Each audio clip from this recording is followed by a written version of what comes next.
Yo, what is going on, ladies and gentlemen? Happy New Year. It is the year of the bull. It is the year of the bull. I am your host, Jack Mallers, and now we go. I miss you guys over the holidays. I hope everyone is happy and healthy and well. And we're going to kick this new year off right. Before we get started, the people in the back, the ones behind the screens that are pushing the ones and twos, the producers of the show, these are my instructions. They say this. They say, can you like the episode? So when you give it a thumbs up, it helps us out. And can you subscribe? That's a new goal of mine. My goal in 2025 for this podcast is to hit 100,000 subscribers on YouTube. I'm not a podcaster. For those that don't know me, I am the CEO of a business called Strike. I'm a Bitcoiner going on 13 years. Podcaster, not so much. However, I'm surely making my way. Ladies and gentlemen, due to your support, we're almost at 16,000 subscribers on YouTube for this podcast, for this humble weekly live stream. And I think we can get it to 100,000. We're going to have a lot more guests on. We go live every single Monday. We're going to have a lot more episodes. We're going to bring back some of the celebrities that aren't necessarily in Bitcoin. We've had Saquon Barkley on here. We've had Jack Dorsey on here. We've had Paul Saladino on here. We've had Dave Portnoy on here. And I think we take this podcast to the moon. I think we go to 100,000 subscribers because I'm the people's champ. I'm a man of the people. That's a direct quote. Kanye West. That's what he said. I'm a man of the people. And that's what the people want. So that's what the people are going to get. So if you guys can like the episode, subscribe to our YouTube channel, follow us on Twitter. I'm live streaming on Nostr. Now we go. So welcome. Come one, come all. Let me retweet this. We've got over 250 live viewers. As you guys know, as I get geared up and let everyone pile in, let me know where you're tuning in from. Bitcoin is a global asset. It's the future world reserve currency, the neutral money for planet Earth. That does not mean it's just for us here in Chicago or just for us here in the United States or just for us here in North America. It's for all. We got someone from Australia, Orlando, Florida. How cool is this, man? How cool is this? Canada. We see you. You guys might have a strategic reserve coming. All right, let me give this a retweet. My folks on Nostr, I'm pulling up zap.stream. I got you. Repost. Bang. All right. Trudeau's done. That's true. Man, a lot of Australia. ETHS alum. What year did you graduate? So ETHS, for those that don't know, that is my high school. That is Evanston Township High School, where I'm from. There's an ETHS alum in the chat. That's crazy. Bacon Loretta Cheesy Hash, brother. What year did you graduate?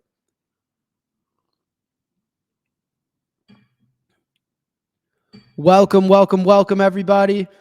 As I always say, I love you guys to death. This is the coolest thing in the world. I get to sit in this empty closet, and we get to hang. It's easily the coolest thing in the world. I look forward to every single Monday. You guys are the best. Quite the community. We're over 250 on YouTube. We're over 600 across all streams. You guys make me feel good about myself. How amazing is this? St. Louis is in the house. Long Island is in the house. Detroit is in the house. Malta is in the house. Wow. The UK is in the house. Chicago's in the house. Amazing. All right. I say we get this show on the road, shall we? 717 live viewers. My goodness. Once we hit 1,000 live viewers across all streams, I will do a proof of closet. I'll take a lap. LA, Liverpool, unreal. You guys are the best. Israel, Jesus. Only here to say, fuck the YouTube chat. You want the Nostr chat. I'll give you the fucking Nostr chat. I'm in the Noster chat. The Noster chat doesn't integrate with this software, but look at the Noster chat. I see Sir Sleepy. I see Derek Ross, both friends of mine. Shout out, shout out. The Noster chat's bumping as well. We're lit. We're lit. As Bitcoiners, we are winning. Anyone ever told you that? Anyone ever told you that?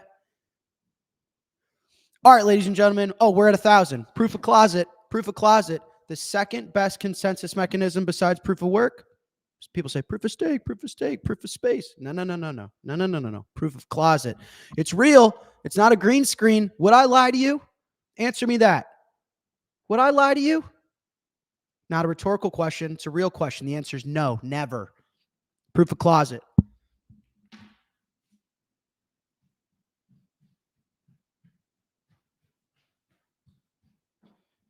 And just like that, we do a lap. They call me the Bitcoin Usain Bolt. You blink, you miss it. You blink, you miss it. That's how fast I just did a lap. They asked me to participate in the next Olympic Games. Closet lap. Better not blink. You better not blink. Okay. Ladies and gentlemen, we've had enough pile in. The show starts now. Welcome to the Money Matters podcast. I am your host, Jack. Before we get going, please like the episode and subscribe. I'm a Bitcoiner going on 13 years. I'm the founder and CEO of one of the biggest Bitcoin-only companies in the world. I live for truth, transparency, and a better tomorrow. I am at best a podcaster in attempt, but we're taking this show to the moon. We're taking this show to 100,000 subscribers. This show has no sponsors. I finance it myself, and I do it for the love of the game because I love Bitcoin. I love the public conversation, and I want a place to voice my own thoughts, have my own guests on, and give my own opinions on everything that's going on in the world, specifically the Bitcoin world. I go live every single Monday, at least once a week.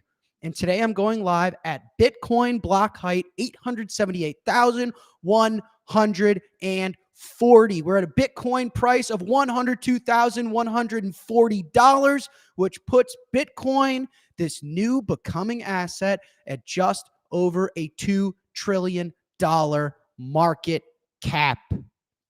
We're coming. Bitcoin has arrived. It's arrived on Wall Street, and we are about 14 days away from Bitcoin potentially arriving at the White House. Potentially arriving at the White House. For those that are frequent listeners, I've got no guests today. No Matt Odell, no American Hodl. I'm also a little sick. Here's my plan. I'm a man of the people, I said. I wouldn't lie to you. I'm a man of the people. Here's my plan. We're going to probably do a lot of Q&A, and I want to do some trivia. I want to do some Bitcoin trivia where if you have a Lightning address or a Strike account, trivia, whoever in the chat answers it first, I will send you Bitcoin in real time. I think that would be fun. My voice is giving out on me. I got no guess. It might be a shorter episode, but not knowing the heart I have in the left side of my chest, not knowing the heart that I have over here, because I'm a man of the people, I wouldn't do that to you. But I think we go heavy on Q&A and we do heavy trivia. I want to give trivia a try. I think it'd be fun. The fact that I could send you guys internet money that's fungible and real and you could use it in your real life. Go get a coffee or a beer tomorrow or tonight. That's what I want to try. Okay? So, first things first, some thoughts about the price.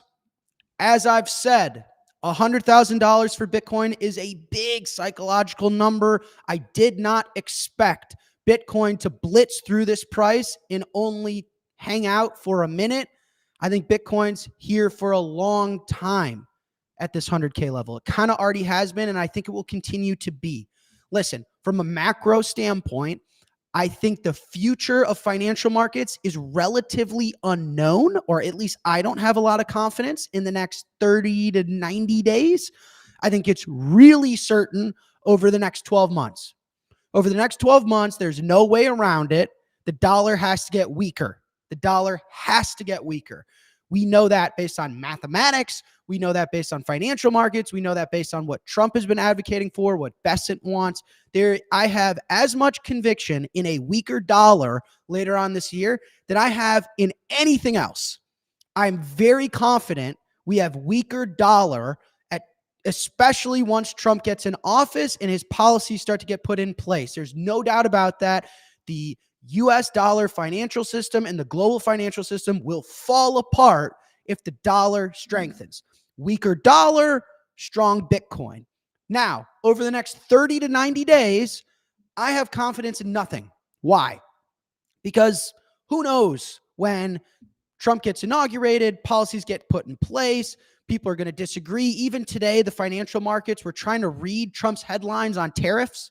He came out and said, my tariffs are going to be all over the place. Wait, no, they're not. Yes, they are. No, they're not. Yes, they are. And markets are bouncing around. And I think we have to see, right? A campaign is not a presidency. Promises is not policy, right? And so I think the next 30 to 90 days, I expect a decent amount of volatility. I expect a decent amount of chop. I do think 100K is a big psychological number. It does not surprise me that Bitcoin's flirted with it both up and down. Let me give you guys a very useful quote in financial markets. Markets either scare you out or wear you out. Only the strong survive. That is my experience in Bitcoin. Bitcoin will either scare you out with massive gut-wrenching dips or crazy Washington, D.C. overregulation or Senator Warren debanking you. So Bitcoin could scare you out, and if it doesn't, it's going to try and wear you out. It's going to go, we're breaking 100, we're crashing. We're breaking 100K, we're crashing. We're breaking 100K, we're crashing. Only the strong survive. So I think where Bitcoin is today is a wear you out market. I think this election for the US was very emotional. I think markets are a little exhausted and fatigued. I think Bitcoin might try and wear you out by up and down and up and down and SBR. Oh no, Trump lied. Oh, Trump said this about tariffs. Oh no, he took it back. And I wouldn't be surprised if this market didn't start to get serious legs in Q2. That's my dollar bill impression. That's the best I got at being my father. Is 100K seems to be a net magnet. Markets love round numbers. Why? Because markets are made up of humans. Humans are comprised of emotions, okay? Markets love round numbers. Markets are emotional. 100K is a big round number. It's a big psychological event. It's adding a new digit. It's going to flirt with it. It's going to be attracted to it. It's going to be a magnet towards it. And I think between a scare you out and a wear you out, I think Bitcoin is trying to wear people out. Over Christmas, it was just 90K. Now it's back at 100. What's going on? Wear you out. Okay. In other news, and by the way, real quick, as you guys know, hopefully, questions. You ask whatever your heart desires in the chat. I've got the YouTube chat, the Twitter chat, and the Nostr chat. I've got my team that's collecting all of your questions and putting it in a document for me. We will get to the questions. Later on, I will go through all the questions in a document. I even have them organized by topic. So let's see what we've got so far. We've got questions on the strategic Bitcoin reserve, on the industry, on strike. I see my team, shout out Lavinia, type. So you ask whatever you want. If I don't react to it immediately, it's because I'm going to get to it later. So you ask whatever you want, put it in the chat. Man of the people, I say, man of the people. Okay. And as you guys know, I still think Bitcoin goes to 250K to $1 million this year. This year. Call me crazy, but they called me crazy when I said 100K in 2024. Turned out not to be so crazy. Okay. In other news, the FDIC releases unredacted letters using banks to avoid Bitcoin activities.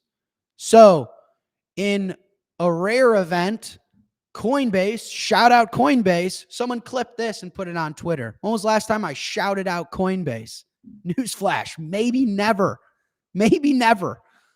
Shout out Coinbase because it was their legal work that forced the FDIC to release letters that support Operation Choke Point 2.0. So we know that there was an active, unconstitutional effort to debank the crypto industry, specifically Bitcoiners in the Bitcoin industry. I was involved in that. Strike got debanked many of times. We got kicked off of Chase. We were treated unfairly. It was unconstitutional. It was not fought. We were not breaking any laws. Okay.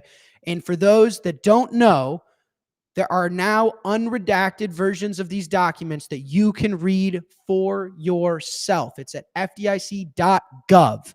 I will put it here in the YouTube chat for you guys to check out. That is true. It is a rare Coinbase W, but enough about Coinbase. Shout out Coinbase legitimately. I really appreciate this work. I genuinely do. This is great work. And I think it just goes to show how absolutely insane this was. From the highest levels of government, our industry was being suppressed.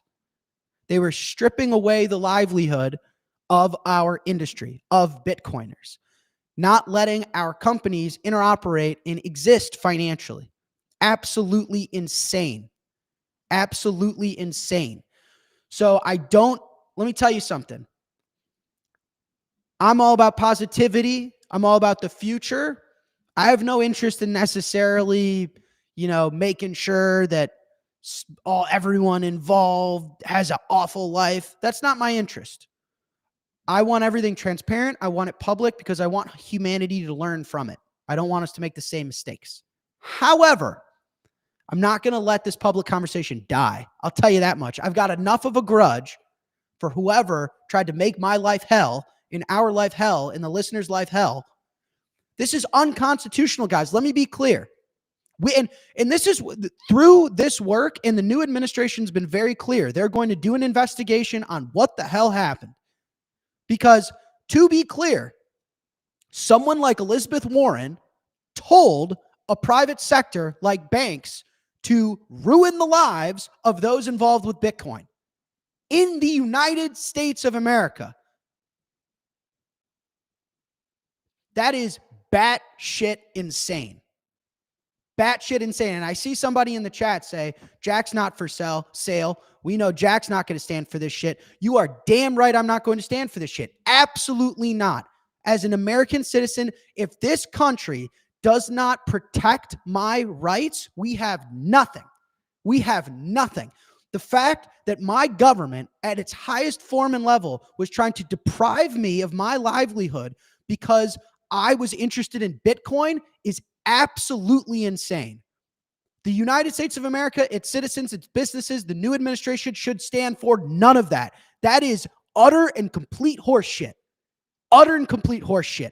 Everybody should read these documents and see for yourself. It is blasphemy that we are dealing with this in the United States of America. That is, by definition, unconstitutional to the highest degree. To the highest degree. You are out of your mind. I mean, sometimes I cannot believe it. I cannot believe where the world has gotten to. Hold on. I told you I'm sick. I need a little water. I've given this thesis before in the past where I think humanity is very cyclical. Okay. And throughout these cycles, I think we get very far abstracted from nature, meaning our true selves, where we belong. Our relationship with nature is very important. Hang with me. I know I sound crazy, but hold on. It's going to be a good point. Our relationship with nature is very important in that we are governed by the immutable laws of the universe, the immutable laws of Mother Nature. Okay. Being on a gold standard was exactly that. Who governed our monetary policy on the gold standard? Mother Nature, the universe, right? Now, what we see in humanity throughout history is as we innovate and we build tools, right? We're tool builders. We're very uniquely capable of coordinating, planning, and building a better tomorrow relative to birds or relative to whales, right?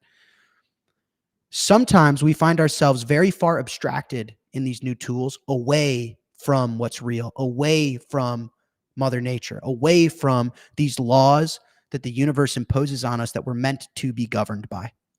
One example is money, right? When money goes from being governed by the immutable laws of the universe to being governed by human beings, what happens? Bad things. You get inflation, manipulation, you get war, right? Let's give another example. When your diet, what you eat, what you put in your body and on your body goes from being organic, natural product, animal meat, right? Things that come out of the ground, right? Spring water. And it goes to Beyond Beef factory meat. And it goes to highly processed oils. And it goes to highly processed sunscreen. What do you get? Sick, disease, death, life expectancy flattening, in some places going down, obesity rates up, suicide up, use of medication up, antidepressant rate up, right? As we get further and further and further and further away. I see this trend throughout all walks of life. For me personally, I see this. I see this in diet. I see this in monetary policy. I see this in education. Somehow we found ourselves where people are spending $60, $70, $80, $90, $100,000 to learn how to do math, right? And I see this in government. Somehow bigger government that spends at such excessive deficits, government that actually tries to deprive United States citizens from their natural rights is absurd. So I don't know if this rant is making sense. My grand thesis is we are reverting back to what's real in society. Our government is going to be smaller. Our rights are going to be protected. Our money is going to be governed by the immutable laws of Mother Nature. Our diet is going to be organic. We're finding ourselves reverting back to what's real because we were living in la-la land. In la-la land, that the United States of America was going to deprive people of bank accounts depending on their personal preferences, that people were going to be eating Beyond Beef and lathering fake oil on their body, and everyone's sick and dying, and that I'm supposed to work for what another man can print. That is la-la land, la-la land. And we are going to revert back to the mean. We're going to stack sats. We're going to lift heavy weights. We're going to eat ribeyes. We're going to shrink our government. Anyway, I digress. You guys, please check out these FDIC documents. I think we need to hold the administration or the prior administration accountable. Listen, again, I don't have a preference to make someone's life awful. I don't want to see anyone spend their life in a dark box. I get no joy out of that. That does nothing for me. Not a violent guy. I want the public to have access to information. I don't want central planning for information, what access I have to information. So I very, very, very much appreciate Coinbase bringing this information to light, making it accessible. I think everyone should read it. I encourage everyone checking it out. I think I'm interested in accountability so that we don't make the same mistakes. That's my interest. That is my interest. Okay, onwards. In other news, Saylor keeps buying Bitcoin. Saylor keeps buying Bitcoin. Big deal. I don't know. This point is tired. For new Bitcoiners, everyone wants to talk about Saylor. I'm happy to talk about Saylor, but for those listening to the show, we talk about Saylor, once a week because he buys Bitcoin once a week. Saylor's the man. I think he's a genius. I'm lucky to call Saylor a friend. He's awesome. And he bought more Bitcoin. Really, to me, the story of Saylor is Bitcoin meets fixing income. That's the story. Bitcoin has entered the bond market. Okay. The amount of capital in these markets, okay, and how that capital can be produced, the depth in its liquidity is unparalleled. Something I want to say to you guys, oftentimes what we talk about in Bitcoin is there's a word that we use all the time. It's called a rotation, okay, meaning there's a certain amount of money in housing, and there's a certain amount of money in equities, and there's a certain amount of money in the bond market. And we talk about that capital rotating into Bitcoin. Okay. You've probably heard me talk about this prior, where you say there's $900 trillion worth of stuff in the world. There's no doubt you've seen me rant about this on someone's clipped it on Twitter or something, right? Where I say there's $900 trillion worth of stuff in the world, meaning $900 trillion worth of real estate that people own, and equities, and bonds, and art, and collectibles, and precious metals, right? And the sum total of stuff that people own in the world is about $900 trillion. And what we've talked about a lot is the rotation of that capital. Is that when people realize that buying 20 houses to store your money is a lot worse than just buying one house that you actually live in and a bunch of Bitcoin, right? Because Bitcoin's going to go up more. It's better at preserving and storing that wealth, right? And that's called a rotation, where we see capital rotating out of certain asset classes like real estate or like equities and like bonds. Okay. What's interesting about what Saylor's doing is he's tapping into capital that isn't necessarily rotating. It's being printed. Okay. When you're dealing with fixed income markets and when you're dealing with bond markets, these markets, they're not necessarily selling something they own to buy Bitcoin. They're going to their banks, to their financiers, and they're getting a loan to buy these instruments that Saylor has. And that's what's really, really interesting about what he's doing, is that you're not asking the market to sell assets they have and rotate, is the word that we've used, into Bitcoin. That's happening. That's still happening. I'm rotating capital into Bitcoin. When I get money from my business, it goes straight into Bitcoin. That's going to continue to happen. But what Saylor's doing is he's unlocking an entire new market, an entire new liquidity pool, an entire new capital base. And what happens when people finance these Bitcoin-backed bonds or these fixed income instruments that Saylor has, they are able to effectively print money from thin air to buy these things from their massive banks and partners and those brokering the deal. So anyway, if you guys have any questions on that, let me know. But what Saylor's doing is very good for Bitcoin. He's tapping into a market that needs access to Bitcoin that doesn't have it. He's delivering a variety of different fixed income products. And I think it's tremendous. I think the momentum that we see in businesses buying Bitcoin and hopping on the Bitcoin standard will only grow. Strike is admittedly on the Bitcoin standard. Our entire balance sheet and our revenues, we operate entirely on Bitcoin. We are a Bitcoin generating company every single day. I own more Bitcoin by running Strike. And I think that will continue to happen. The best performing stocks in 2024, the best performing equities were all Bitcoin equities. I mean, NVIDIA was slotted in there somewhere, but MicroStrategy and all of the similar businesses. So shout out to Saylor. I don't see that train stopping anytime soon. I think he's going to keep going. And again, the narrative for me is tapping into fixed income. It's tapping into the bond market. Bitcoin has entered the bond market. And for those that understand the bond market, you're not, access to capital is easy there. You can print it. You can print it. I don't think anyone appreciates how big the opportunity is that Saylor's going after. I don't think anyone appreciates how much he's captured it. I think he's a first mover. I think he's won that market as far as I'm concerned. So shout out Saylor. Shout out Saylor.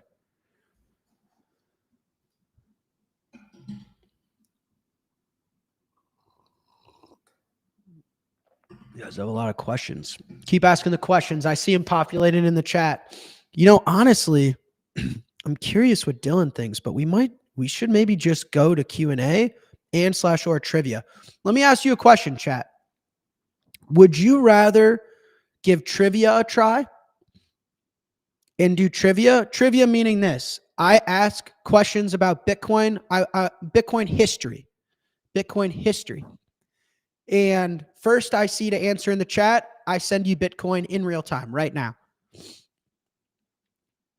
I think it'd be a lot of fun. I want to make it a weekly recurring. And then we either do trivia first, Q&A after, or Q&A now, and then trivia. I'll let the chat digest that. And apologies again. I'm a little sick. I got no guests, so just bear with me. Unique episode, but good episode nonetheless. A New Year type episode. Trivia. Okay.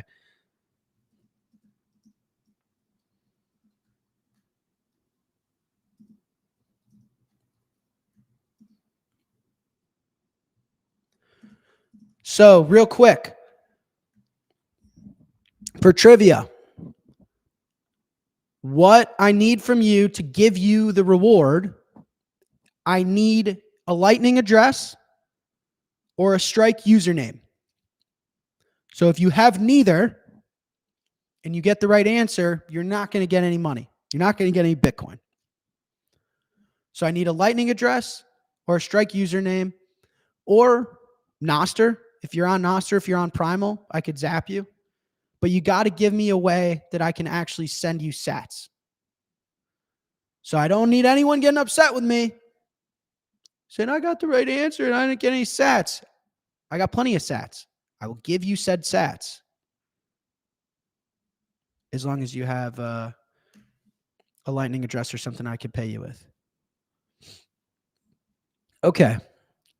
Who's in the chat? Do I have some OGs in the chat or some novices? Should we start out early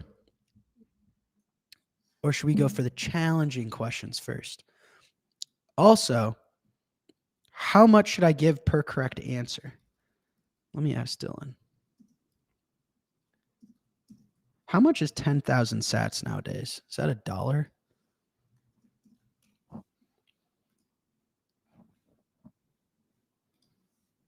Oh, no. That's $10. God, Bitcoin just goes up forever. Jesus Christ. Okay. We'll start with 1,000 sats per answer. And I'll start kind of easy. And we'll see how it goes. Okay? Fair game? Chat? This is going to be fun, man. Winners get 1,000 sats per answer, and we're going to rifle them. So you guys can see the chat on my stream, correct? You guys can see the chat on my stream. So it's going to be first to pop up on my stream. That's all I can see, okay? If you're in the Nostr chat, I can't incorporate that. You guys got to come into another chat. You got to come into another. I'm sorry, but you're not in the stream, and I can't pick favorites here, okay? I don't know what to do about that. Okay. Let me think of some questions, and we will go.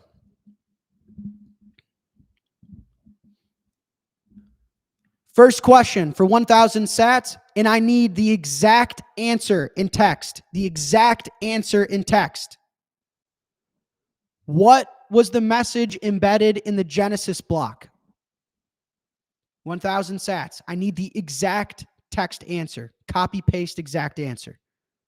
What was the message embedded in the Genesis block of Bitcoin? The very first Bitcoin block.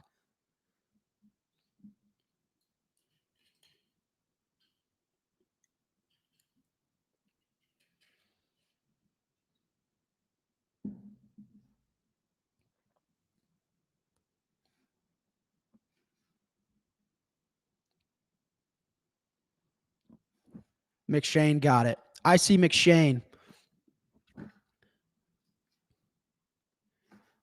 Where's McShane typing from? Twitter? All right, McShane. The answer is the Times 03/Jan/2009 Chancellor on the brink of bailout for banks.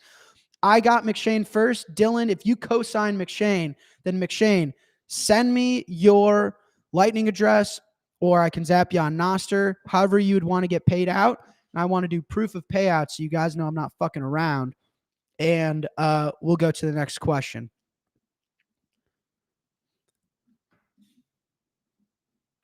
I got to find a way. This is going to be so much fun. I'm going to rifle these questions, but I got to find a way to not slow it down by doing these payouts. Alex Satoshi on strike. Okay. I'm on it. I'm on it. And I just got word that we should up it to 5,000 sats. So McShane, I'm going to send you 5,000 sats. That's $5 per question. God, fucking retire people on this show. Get enough questions right, you don't have to go to work tomorrow. Alex Satoshi and 5,000. I'm gonna send you 50,000 sats. 5,000 sats sent. Look at that. Look at that, chat. You think this is a game? You guys better lock the fuck in. Next question. Who received the first ever Bitcoin transaction from Satoshi? 5,000 sats.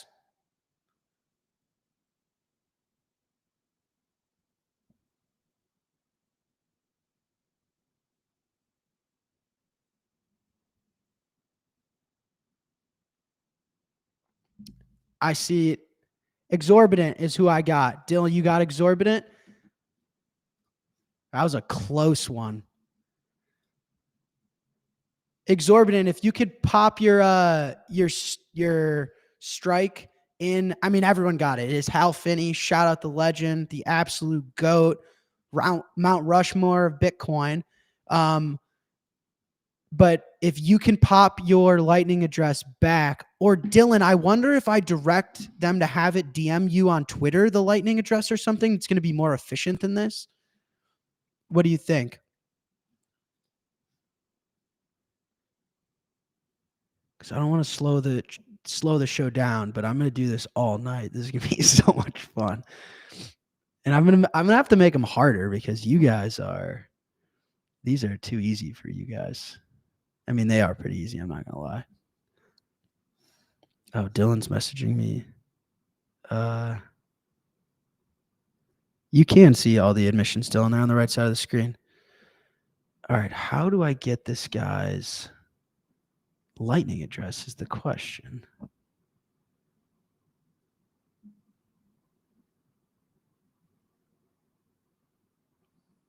Shit.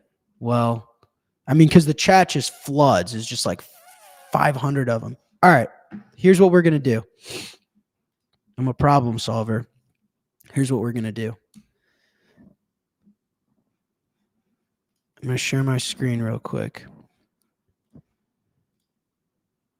This is Dylan's Twitter account. Okay. Can you guys see this? Yes. This is Dylan's Twitter account. Let me blow it up. It's at Dylan ... all spelled out. Okay. At Dylan ... You guys gotta message him your Lightning address to collect payment, because the chat just is moving way too fast for me. Yeah, I agree. This is the R word. This is getting a little wonky. We gotta keep the show going. So if you win, message Dylan your Lightning address or your Strike username. I'm just going to be rifling these questions, and I'm going to call out a winner as I see it. Okay. Let's see. In what year did the Bitcoin network process its first Lightning Network transaction? What was the first mainnet Lightning Network transaction known to man? 5,000 sats.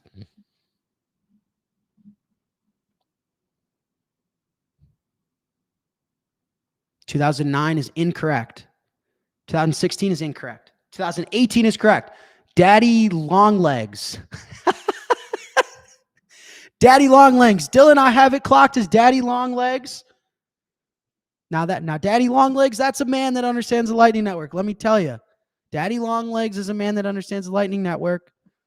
I have clocked as Daddy Longlegs. We move on. Daddy Longlegs, DM at Dylan ... on Twitter. We will get you 5,000 sats. Okay.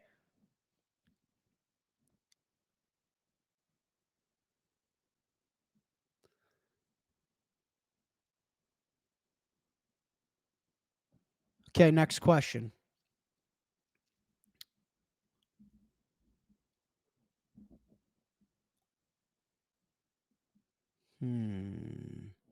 What year did Bitcoin reach parity with the dollar? What year did one Bitcoin equal $1? See how many OGs are in the chat.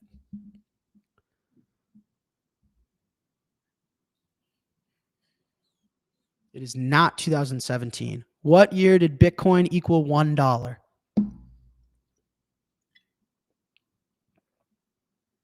It is not. I don't see it yet. 2011. Who said that first? Kevin Wynn? Kevin Wynn is my winner, Dylan. Kevin Wynn. Kevin Wynn. Daddy Longlegs and Kevin Wynn. Talk about some absolute winners. These guys are locked in.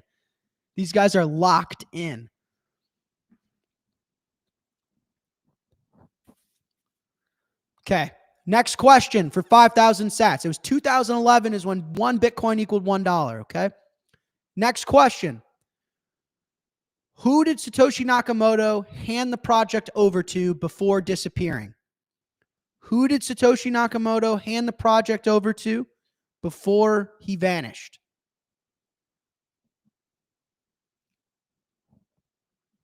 For 5,000 sats.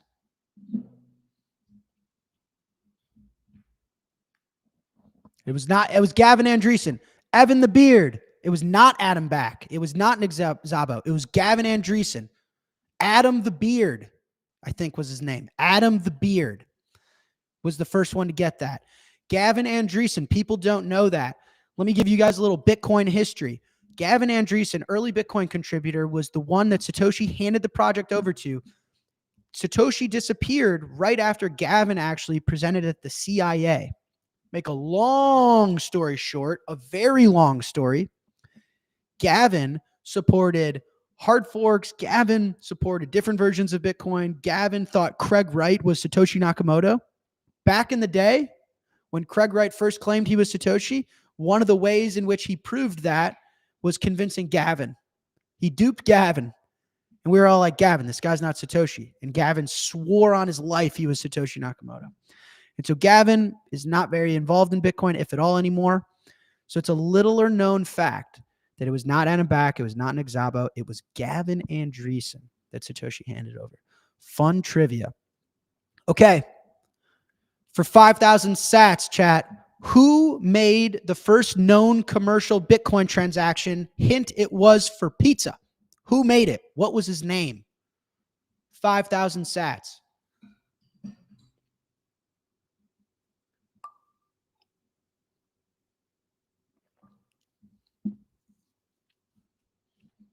Laszlo is correct.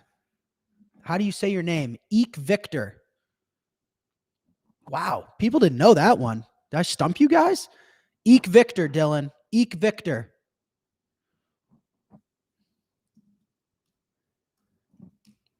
Victor. Whoops. Nice one. Nice one. I hope I'm pronouncing your name right.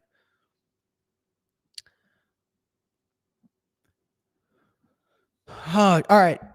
Quick. Should I go easier or harder? How are you guys feeling on these? I'd say that these are kind of accessible, but I could go a lot harder or I can go even easier. How are we feeling? Cuck Norris.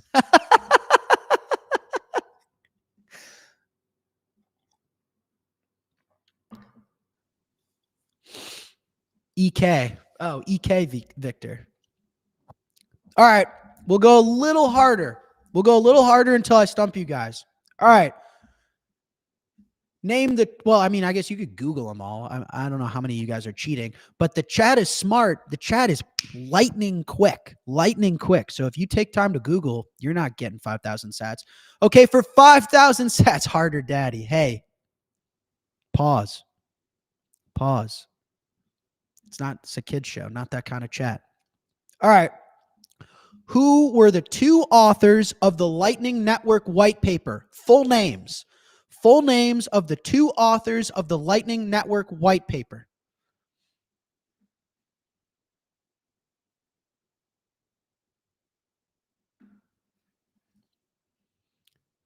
Dylan, you got to open your Twitter DMs, buddy. Everyone's yelling.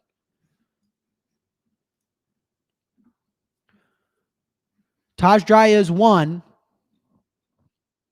Joseph Poon and Thaddeus Dryad. Neo BTC is who I see. Roast beef and Stark.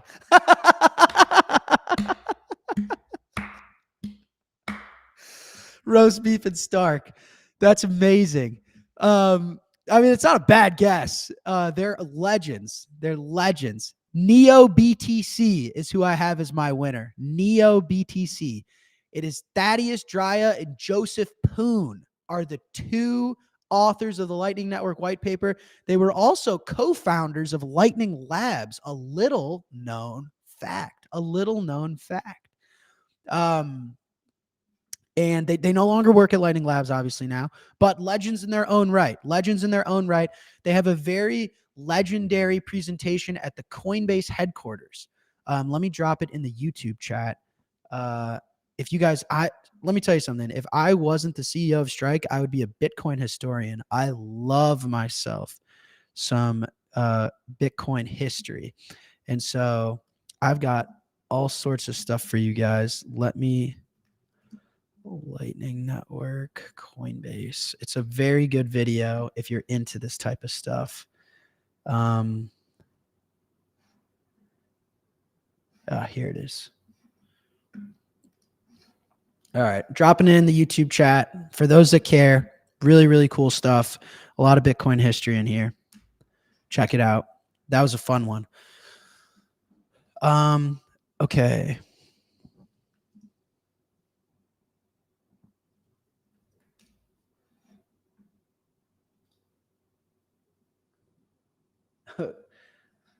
Okay.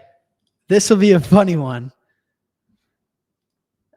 I might have to clip this. Oh no.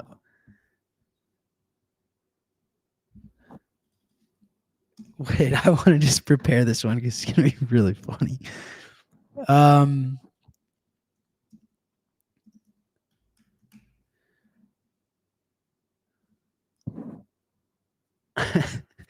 All right, here we go.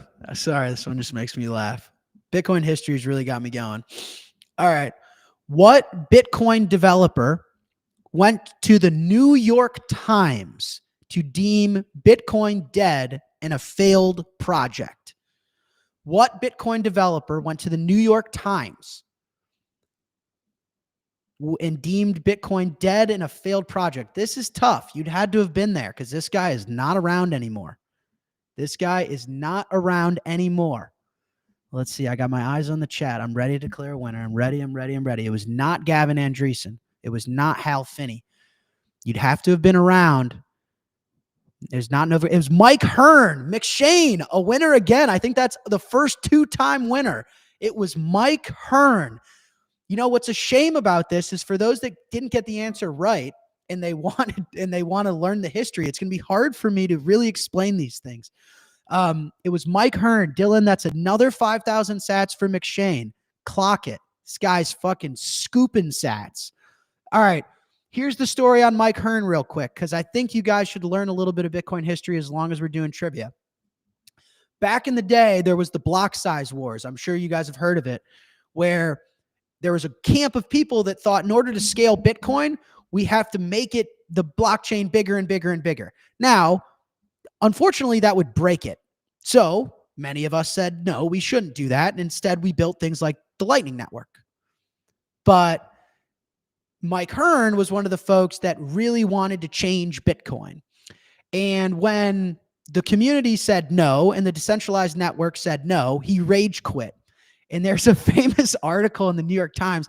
I mean, I'm sorry, man. I've never talked to the guy. Maybe he's a good dude. I have no idea. But it was laugh out loud funny, this article, because the cover of the article is like, it's like him under the covers on his laptop, New York Times. And it's like, Bitcoin's dead, according to this dude. And you guys think FUD is funny now? Back in the day, FUD used to be this Bitcoin developer that thinks he's really smart, just wrote in the New York Times that it's dead and everyone would sell Bitcoin. Man, bought that dip. I think if you bought that dip, you're buying Bitcoin at like $200 a pop. I remember that dip. I was stacking that dip. Here's the article if anyone has a New York Times subscription and they want to read it. It is laugh out loud funny.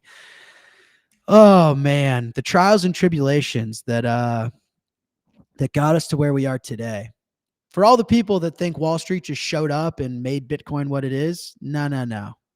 We've put in some serious proof of work. I used to sit on twitter.com and argue with people about why Mike Hearn was wrong. And everyone's like, well, Jack, he's a storied computer scientist and you're just a kid. Well, guess what? Guess who was right? The kid was right. Not fucking Mike Hearn. Fucking loser. Look at this guy. He's like, look at the cover of that article. He's like, hold on. Let's see if I can get a photo to screen share. This guy's just, oh, look at Mike. Yeah, I can. Oh, you guys are going to die. Hold on 2 seconds. Then we'll get back to giving away sets. It just doesn't get any better than this photo, man. Let me tell you something. When this came out, I couldn't believe it. Are these people serious? What is this? This guy's sitting on a beanbag? I couldn't believe it. Oh, let me blow it up for you. It's like this guy, it was an article about this guy saying Bitcoin's dead. And I remember going to my dad like, the fuck is this guy snuggled up under his blanket, really upset that he can't change Bitcoin to how he wants? Oh, man. One for the books, ladies and gentlemen. That was great. Little history. Hey, you'll always learn something on this show. You'll always learn something on this show. Okay? Oh, man. All right. All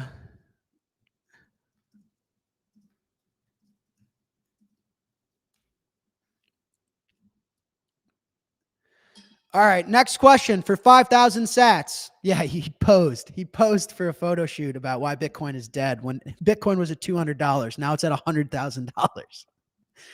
Someone go check under the covers and make sure Mike Hearn's okay. Next question. What holiday is August 1st for Bitcoiners? What is the name of the holiday on August 1st? 5,000 sats.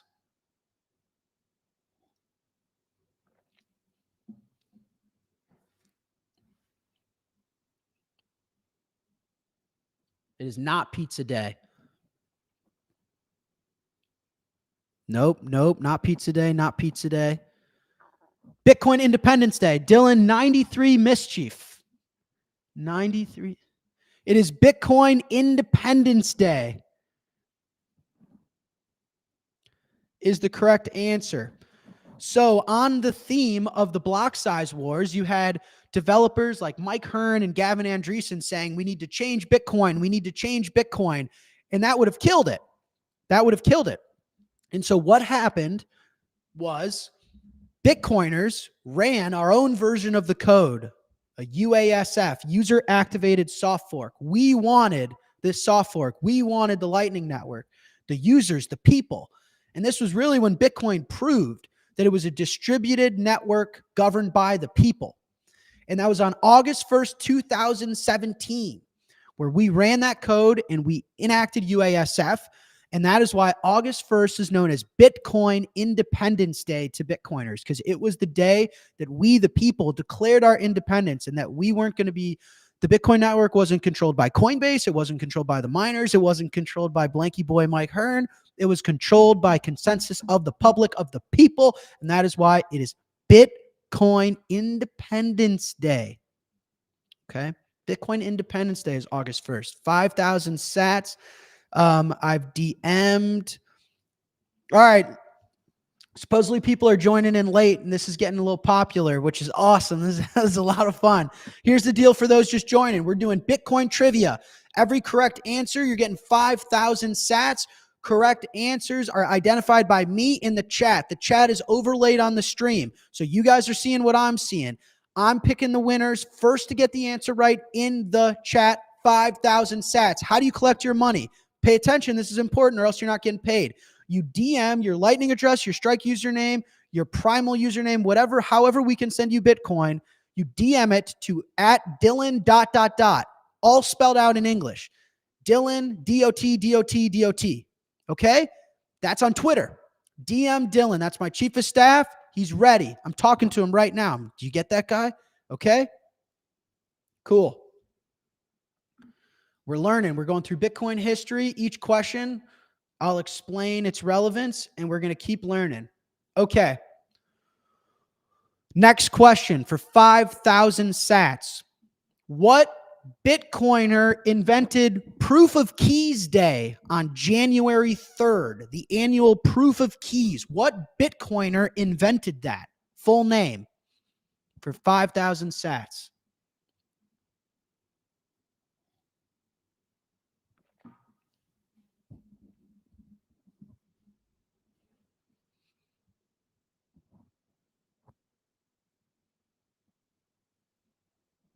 Trace Mayer, 93 mischief again. Wow, winner, chicken dinner. That's back to back. This guy's the Patrick Mahomes of Bitcoin trivia.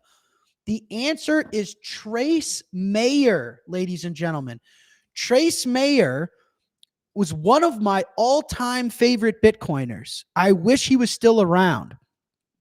Back in the day, Trace invented Proof of Keys Day, January 3rd, where everyone withdraw their Bitcoin from exchanges to ensure exchanges are holding a full reserve and you can prove that you can take ownership of the keys. Proof of keys. Trace is a legendary Bitcoiner. Let me tell you guys a story. This is a little inside scoop, a little inside ball, as the kids say. At a conference many years ago, I think almost 5 years ago, Trace Mayer launched a shitcoin, I think. He handed me a piece of paper and it said Mimble Wimble coin on it. And I was like, Trace, I thought you were a Bitcoiner. What the fuck is this? A lot of us, we were really confused. Like, what the fuck? Mimble Wimble coin? And after that, it went around that Trace had launched a shitcoin and he disappeared. I don't know what was going on with that. That's not the Trace I know. I never had an opportunity to ask him what that was about. It was a little strange. So, anyway, that happened. People have here. Let me Trace Mayer, Mimble Wimble coin. Guys, if you're a Bitcoiner and you're tired of the same old podcasts, or you're tired of listening to me go live and you want some old school, great Bitcoin content, Trace Mayer, legend, great stuff. Oh, I'm hearing that he was at Michael Saylor's. I couldn't go to Saylor's. One of my best friends was getting married did get married on New Year's Eve, so I couldn't be at Saylor's. That sucks. I hope Trace is doing well. But Trace Mayer, yeah, this was the piece of paper that he handed me. Oh my God. Let me show you guys this. Guys, this is why you don't shitcoin. Man, this is such a fun episode. Hopefully you guys are enjoying this as much as I am here. Let me show you this. I was at a conference and Trace Mayer handed me this little slip of paper. Mimble Wimble coin.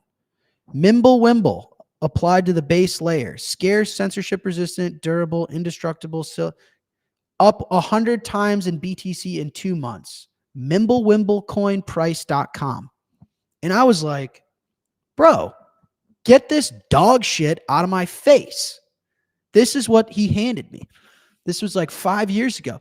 But guys, I swear to you, Trace, one of my all-time favorite Bitcoiners, all of his old stuff, go watch it. The Trace Mayer multiple Proof of Keys Day, bona fide legend. Trace was one of the guys, he got into Bitcoin earlier than I did. And so when I was getting into the space, Trace was like one of the guys I looked up to. And so I was sitting at the conference. I'm like, what the fuck is this? And then shortly after, this made the rounds on the internet, and he disappeared. So supposedly he's back at Saylor's. Absolute legend. Proof of Keys Day. Know your history. This is why you do not shitcoin. Listen, guys, stay humble and stack sats is more than a meme. It's a lifestyle. Do your best to contribute to the world. Stack sats with the value you're creating for others. And humble yourself. Live with humility. The really important thing about Bitcoin is it's bigger than all of us. And you ruin it for yourself by making it about yourself. Okay? So you shitcoin, you disappear. The man disappeared. Haven't seen him since. Shout out Trace Mayer. Shout out Proof of Keys Day. Come back, brother. We miss you. Mayer multiple, Proof of Keys Day. Absolute legend. Just get that shitcoin out of my face. I grabbed this slip of paper. I almost went in the bathroom, took a dump, and wiped my ass with it. What the hell is this? This shit out of here. All right. Next question. And give me feedback in the chat, guys. Easier, harder, you enjoying it, not enjoying it? You're slow learners. I hope you're learning. And if you have questions and stuff, ask. I love Bitcoin history. Okay. I'm trying to think of a way to ask this question. Hold on. This will be funny.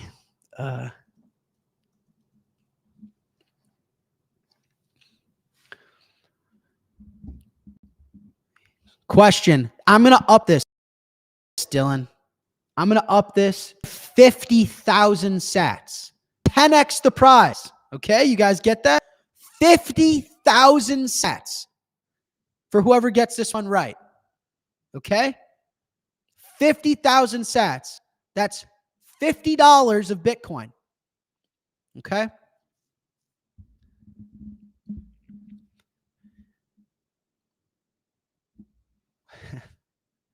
It's a great question. What type of bar was the author and creator of Hodl's girlfriend in? I'm not giving any more clues than that. That's going to be a tough one to Google. The person that created the term hodl, the night he decided to hodl, and he wrote, "I am hodling," his girlfriend was in a bar. I see an answer. I can't give it. It's lesbian. Bitcoin Bristol is who I got. It was a lesbian bar. Bitcoin Bristol is my winner. A gay bar, I can't give gay bar because gay bar, it's in the message. It's lesbian bar. I have to give lesbian bar because it's in the message. I'm going to read it now. But Dylan, if you got the answer, or it's Bristol is the guy. Bristol, you get 50,000 sats from me. It was a lesbian bar. Now, as part of history, we're all learning in history, I have to read you guys verbatim the "I am hodling" message. Because people say, like, if you ask ChatGPT guys and you say, what does hodl stand for? It stands for hold on for dear life. No, it doesn't. No, it doesn't. ChatGPT wasn't there. The hosts on CNBC weren't there. I was there. That's not what it stands for. You guys want to know where hodl comes from? Hodl comes from this bitcointalk.org post titled "I am hodling," December 18th, 2013. This was right when I was really getting into Bitcoin, okay? This is right when I was like really figuring shit out. And this legend wrote this. This is where hodling comes from. I typed that title. Look at how everything is spelled. Type space D, title, T-Y-I-T-L-E. I typed that title twice because I knew it was wrong the first time. Still wrong. Whatever. Girlfriend is out at a lesbian bar. That is why it is the correct answer. Bitcoin crashing. Why am I holding? I'll tell you why. It's because I'm a bad trader and I know I'm a bad trader. Yeah, you good traders can spot the highs and the lows, pit, pat, piffy, wing, wang, wong, just like that and make $1 million. Sure, no problem, bro. Likewise, the weak hands are like, oh no, it's going down. I'm going to sell. He. And then they're like, oh my God, my asshole. When the smart traders who know what the fuck they're doing buy back. But you know what? I'm not part of that group. When the traders buy back in, I'm already part of the market. So guess who you're cheating, day traders? Not me. Those taunt threads saying, oh, you should have sold. Yeah, no shit. No shit, I should have sold. I should have sold moments before every sell, and I should have bought moments before every buy. But you know what? Not everyone's as cool as you. You only sell in a bear market if you're a good day trader or an illusioned noob. The people in between hold, God damn it. And in a zero-sum game such as Bitcoin, traders can only take your money if you sell. So I've had some whiskey. Actually, on the bottle, it's spelled whiskey. Whatever, sue me, but only if it's payable in Bitcoin. So whenever you're at a bar and people are like, oh yeah, I hodl, which stands for hold on for dear life, walk away. Say, get out of here. You liar, you phony, you fraud. That's not what it stands for. Hodl comes from this guy misspelling hold because he's drunk on whiskey while his girlfriend is at a lesbian bar. End rant. History lesson 101. That's where hodl comes from. And you say it with pride. These traders can't take my sats because I'm not selling.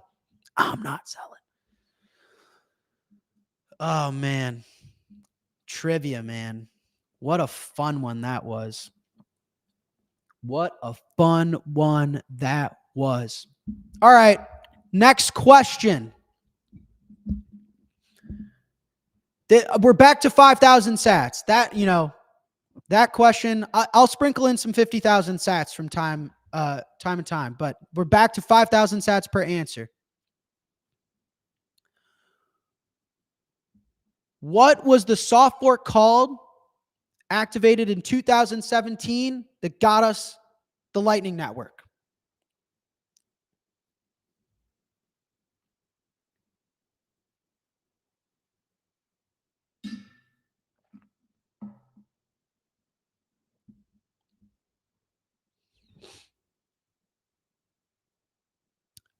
UASF, it's Segwit is what I'm going with. Young, I don't know how to say your name. Young Suiso. Let me DM it to Dylan. Young Suiso. It's segregated witness. This is his username or her username, Dylan. Young Suiso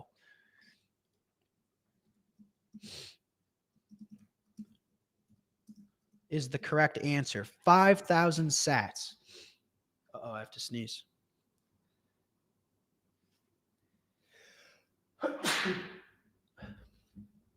Oh, excuse me. Segregated witness. So here's my history on segregated witness. Segregated witness is what was activated in 2017 that got us the Lightning Network. How did it do that? The reason that Bitcoin couldn't have the Lightning Network before this upgrade was because of something called, thank you, someone said bless me, thank you, was something called transaction malleability. Transaction malleability was a bug that would allow someone to alter the transaction ID of an unconfirmed Bitcoin transaction. For a lot of you, this may go over your head, but we've entered Bitcoin history class. Okay, so professor is speaking. There was a bug in Bitcoin called transaction malleability. Transaction malleability, again, was when someone could change the transaction ID of an unconfirmed Bitcoin transaction. So one of the reasons we were all interested in Segwit is it fixed that bug. And with that bug fix, we were able to build the Lightning Network and scale Bitcoin in layers. Okay, so segregated witness, it did a lot of things. It was a phenomenal upgrade, but transaction malleability was the initial idea of how can we fix this thing and build things like payment channels on top of Bitcoin. Segregated witness. Okay. Let's see.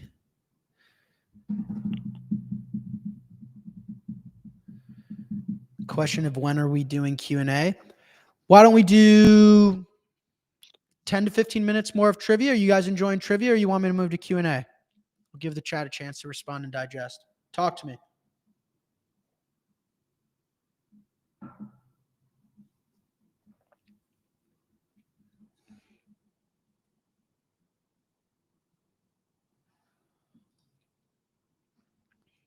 Q&A or some more trivia? They like the trivia. Chat likes the trivia. 10 more minutes of trivia. Love the trivia. Amazing. All right. Trivia it is. Trivia it is. We'll do trivia till the 30-minute mark. Okay? Then I'll give you guys at least 30 minutes of Q&A. And for those joining, asking where Odell and Hodl, can't do Odell today. Can't do Hodl today. They both couldn't make it.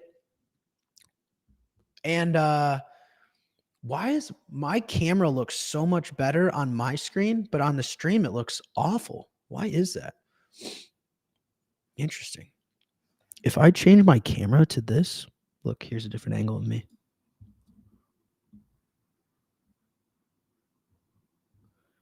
Is that better?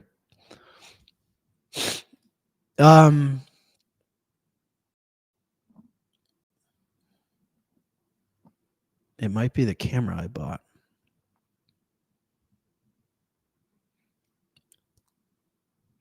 All right, anyway, I'm getting yelled at. Okay. Trivia, 15 more minutes of trivia, and then we go. Okay. Parts of the closet never before seen. It's what you get at this show. It's what you get. Man of the people. All right. Here we go, chat. Who was the original founder of Mt. Gox that sold it to Mark Karpelès? Mark Karpelès was not the initial founder of Mt. Gox. Who sold Mark Karpelès Mt. Gox? 5,000 sats.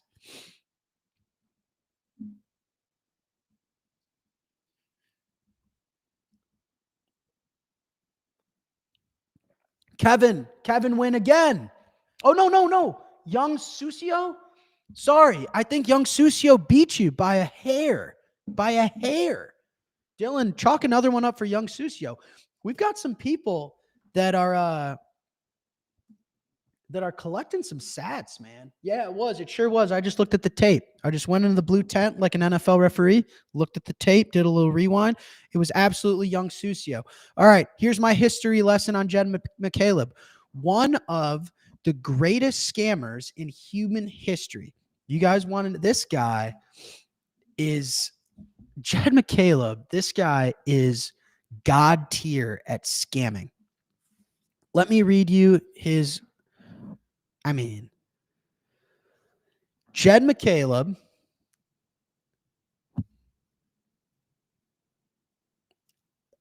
guys, Jed McCaleb created Mt. Gox, Ripple, and Stellar. This guy has shitcoin and scammed in egregious amount. Did you know that the guy that created Ripple is also the guy that sold an exchange with a hole in it? And then after he was done dumping his Ripple, he went on and created another shitcoin?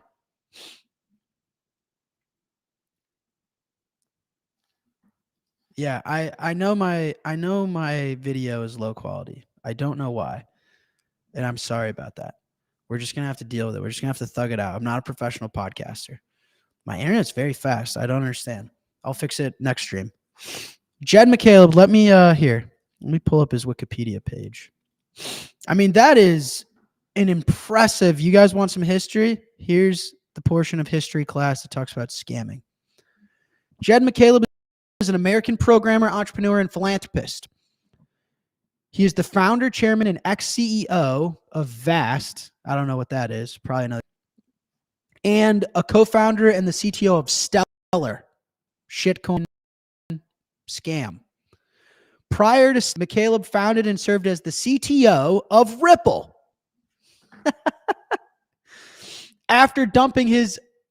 Before dumping his Ripple, he was known for creating Mt. Gox.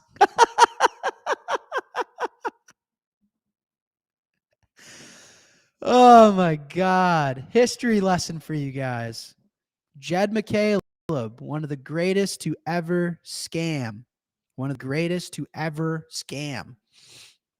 Gox, Ripple, Stellar.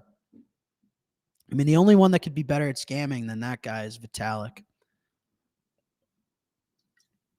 The level in which Vitalik scammed is outrageous. All right, I'm being told, Young Susio, you did not DM Dylan ... on Twitter. You got to DM Dylan ... Give him your Lightning address so that I can send you the money. DM at Dylan DOT on Twitter. Send him your Lightning address so I can give you the moolah. All right, let me think of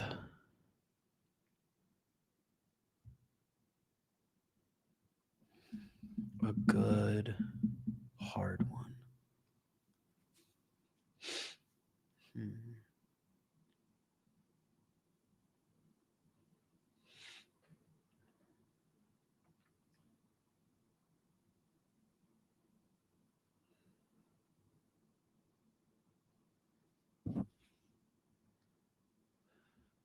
All right. 5,000 sats. What city was the SegWit 2X agreement created in? It was named after what city? All the people that tried to put this agreement together wrote it in a city. The name of this agreement is after a city in the United States. SegWit 2X. This is for people that were around. New York. Affirman? The AF1 Freeman? It was New York. Hold on. I'll give you guys a history lesson. AF1 Freeman, Dylan. Freeman, I think. Something like that. It was New York. The New York agreement. So let me give you guys some more Bitcoin history. Back in the block size wars where everyone was fighting, a bunch of businessmen and developers were like, hey, we know what's best for Bitcoin. We know how to change it. Everyone get in a closed boardroom in New York. We're going to write out exactly what everyone needs to do. We're all going to sign it. We're all going to move on. And they came out with what's known as the New York Agreement in Bitcoin, which is ridiculous. So I've just pulled it up. The New York Agreement was signed by over 50 companies and mining pools, including DCG, Coinbase, Bitmain, Blockchain.com, Zappo.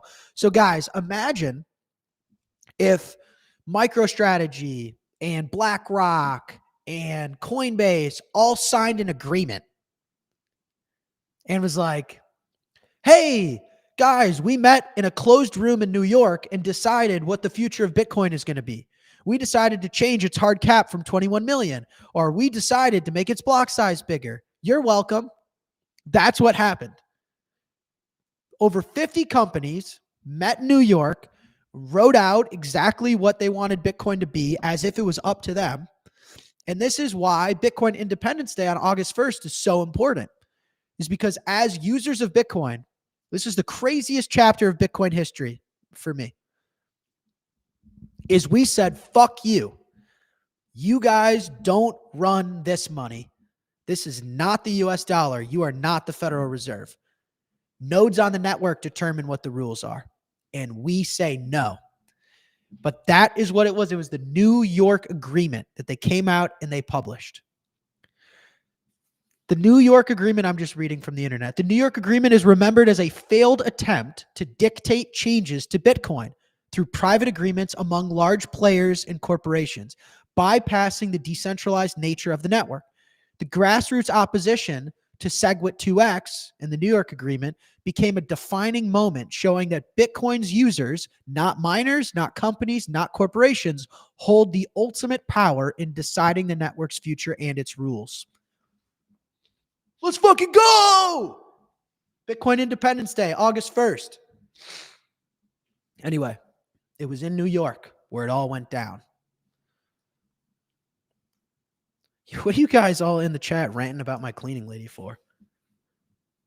Sorry, my camera's bad. My sinuses are bad. Every single episode, I get a little better at stuff. Next episode, I got to get the camera better. I got to figure out what's going on with that. All right. I'm trying to come up with some really hard ones for the last 5 minutes. And you guys should be able to Google all this. Like Google Bitcoin New York Agreement and stuff. It's all on the internet. If you're curious and you want to learn, it's really, really good stuff.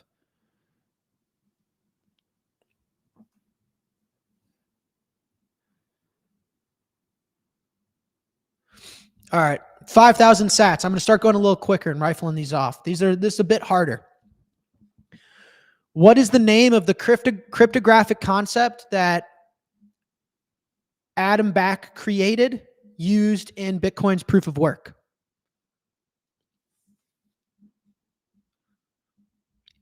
What is the cryptographic concept Adam Back created that's used in proof of work, that's used in Bitcoin? It is not SHA-256. Hashcash, Pakistani Hodl. I love that. Pakistani Hodl. Pakistani Hodl, that's correct. 5,000 sats. Adam Back invented Hashcash. And that is the cryptographic concept that is used in Bitcoin's proof of work. Dylan, look out for Pakistani Hodl. And we are going to keep moving to harder and harder questions. Okay. We've talked a lot about user-activated soft fork, the user-activated soft fork, UASF, Bitcoin Independence Day. Does anyone know what BIP number? What was the Bitcoin Improvement Proposal number for the user-activated soft fork that eventually led to SegWit and the Lightning Network? What was the BIP number, the Bitcoin Improvement Proposal number for UASF? Eyes on the chat, ready to declare a winner for 5,000 sats. 148. Neo BTC is correct. It was BIP 148.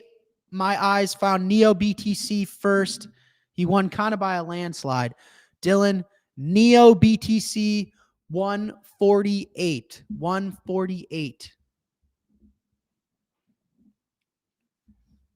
148. BIP, guys, little history. BIP stands for Bitcoin Improvement Proposal. When someone wants to make a change to the Bitcoin software, they write a BIP, a Bitcoin Improvement Proposal. Those get numbered. They're public. And the community of whether it's developers, node runners, gets to digest, add feedback, discuss. And so the user-activated soft fork that was proposed under BIP, Bitcoin Improvement Proposal 148. 148.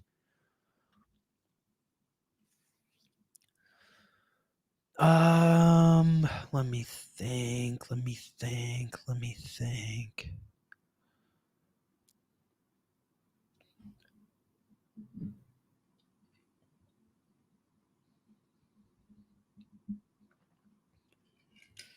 Okay, for 5,000 sats.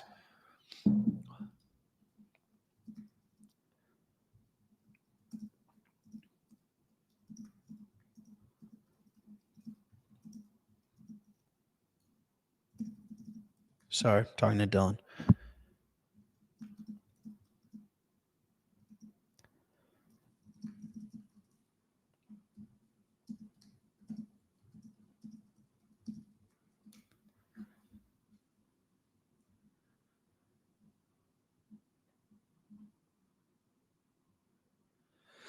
All right, chat. I'm going to make this one 50,000 sats. Okay? One sec. Stuffy nose. Oh, man of the people, fighting through adversity. All right. 50,000 sats. This is for $50. $50. Gonna pause, let everyone gather themselves. 100 million sats. People want a $100,000 trivia question. Get the fuck out of here. 50,000 sats. All right. Here's the question. If the last, it's a math question, okay? Get your pen and paper out. If the last 5 Bitcoin blocks were found in 1 minute each, when is the next Bitcoin block expected to be found? If the last were in 1 minute each, the last 5 were in 1 minute each, when would you expect the next Bitcoin block to be found? 10 minutes, Jason. That was quick. Jason smoked you guys, man.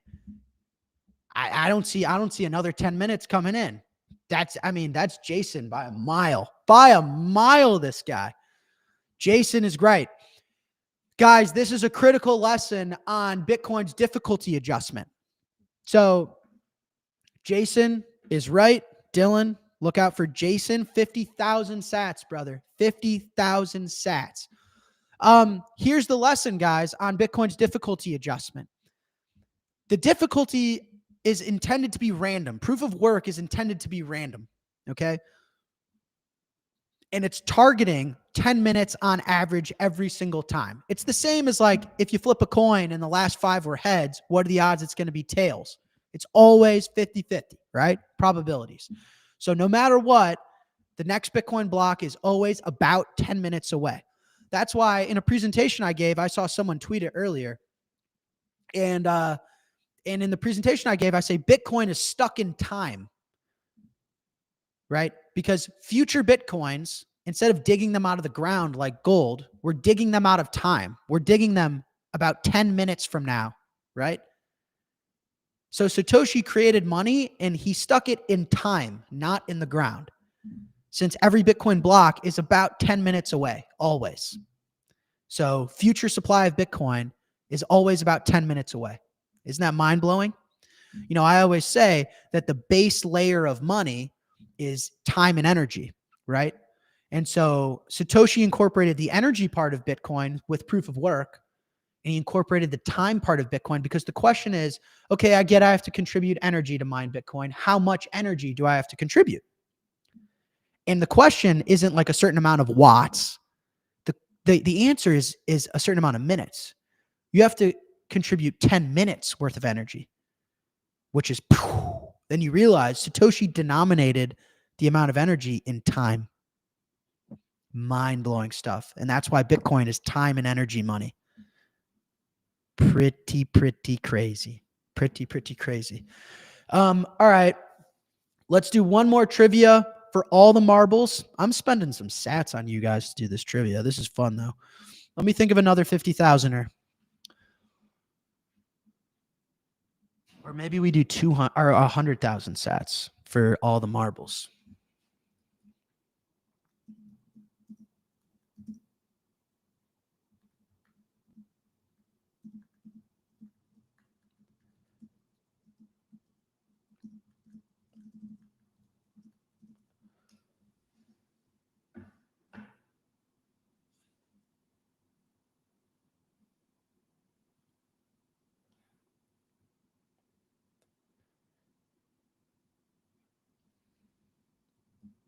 I'm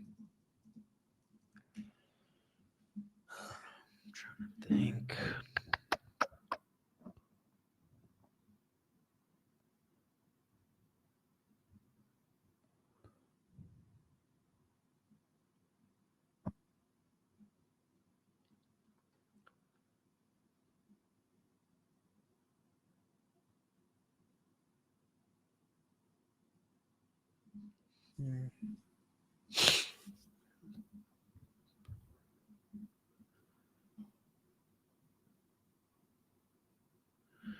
No, that's not good. Sorry, give me a sec. I'm coming up with 100,000 sat grand finale.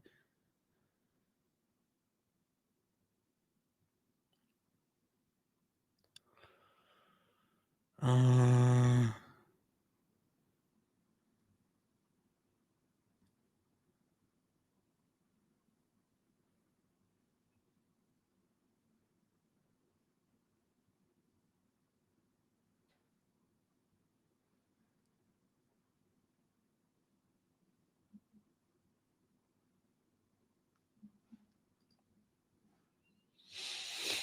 100.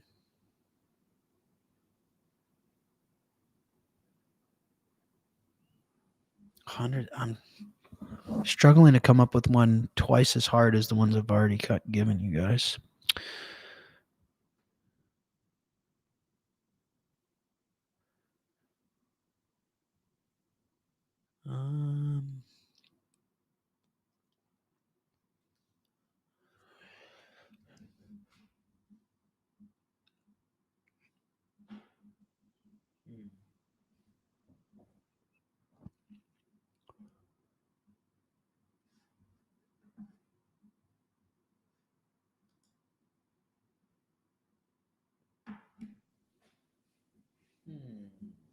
This is for $100. Sorry. I know the suspense is killing you. I just got to think of one that's worthy. I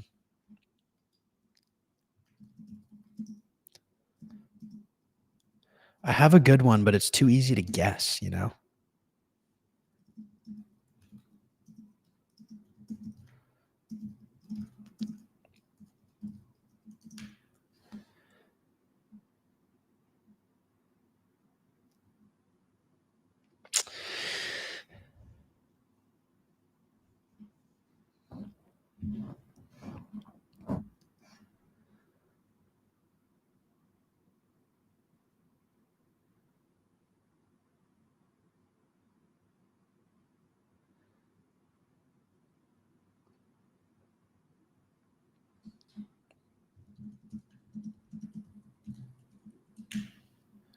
All right. I think I got it.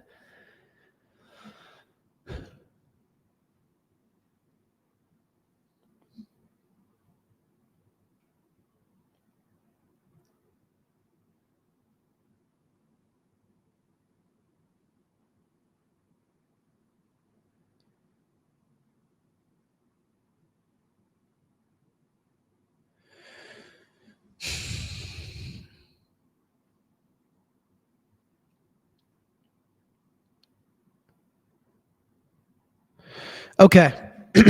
I got it, I think. Sorry. My brain is working overtime for sure. Tough. Sinuses are having a tough time. All right. Oh, I've got two now. Dylan wants two. Dylan came up with one and I got a good one. We'll do the Dylan one for 50,000 sats. We'll do mine for 100,000 sats. Mine's hard. All right. 50,000 sats. You guys ready? What two people performed the first known public Litecoin Lightning Network transaction? What two individuals conducted that transaction? For 50,000 sats. It was not Hal Finney. It was not Nick Szabo.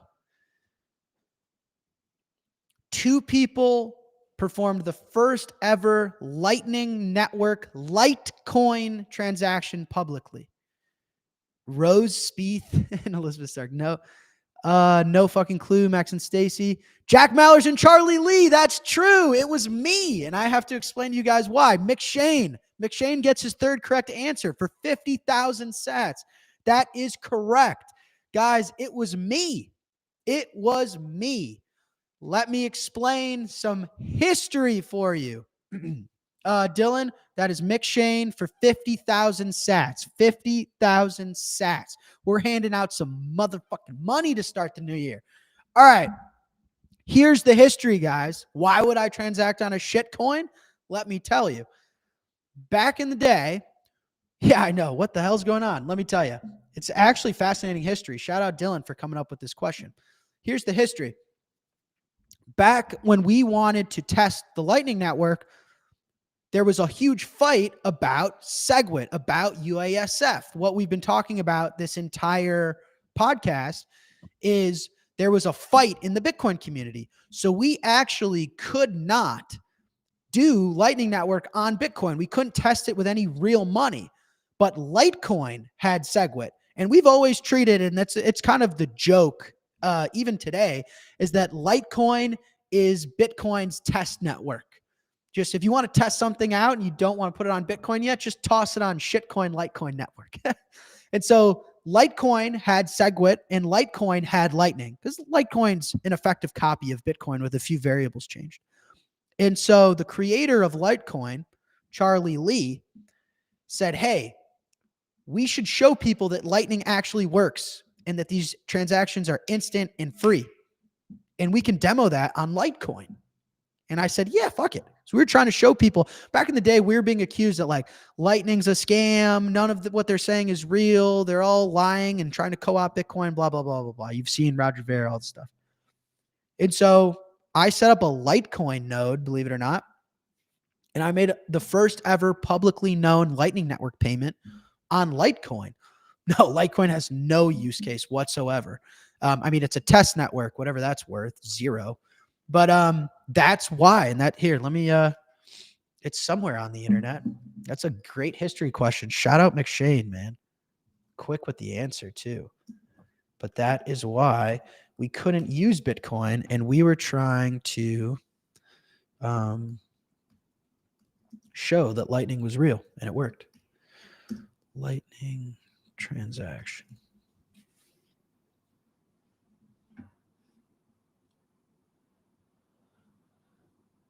Anyway, whatever. You guys can find it on the internet. I'm not going to waste your time. All right. 100,000 sat question. Everyone get ready. Get yourself ready for this one. 100,000 sat question. It's going to be hard, admittedly hard. Okay? Try and be honest and don't cheat. I know you are. For $100, I know you guys are going to cheat.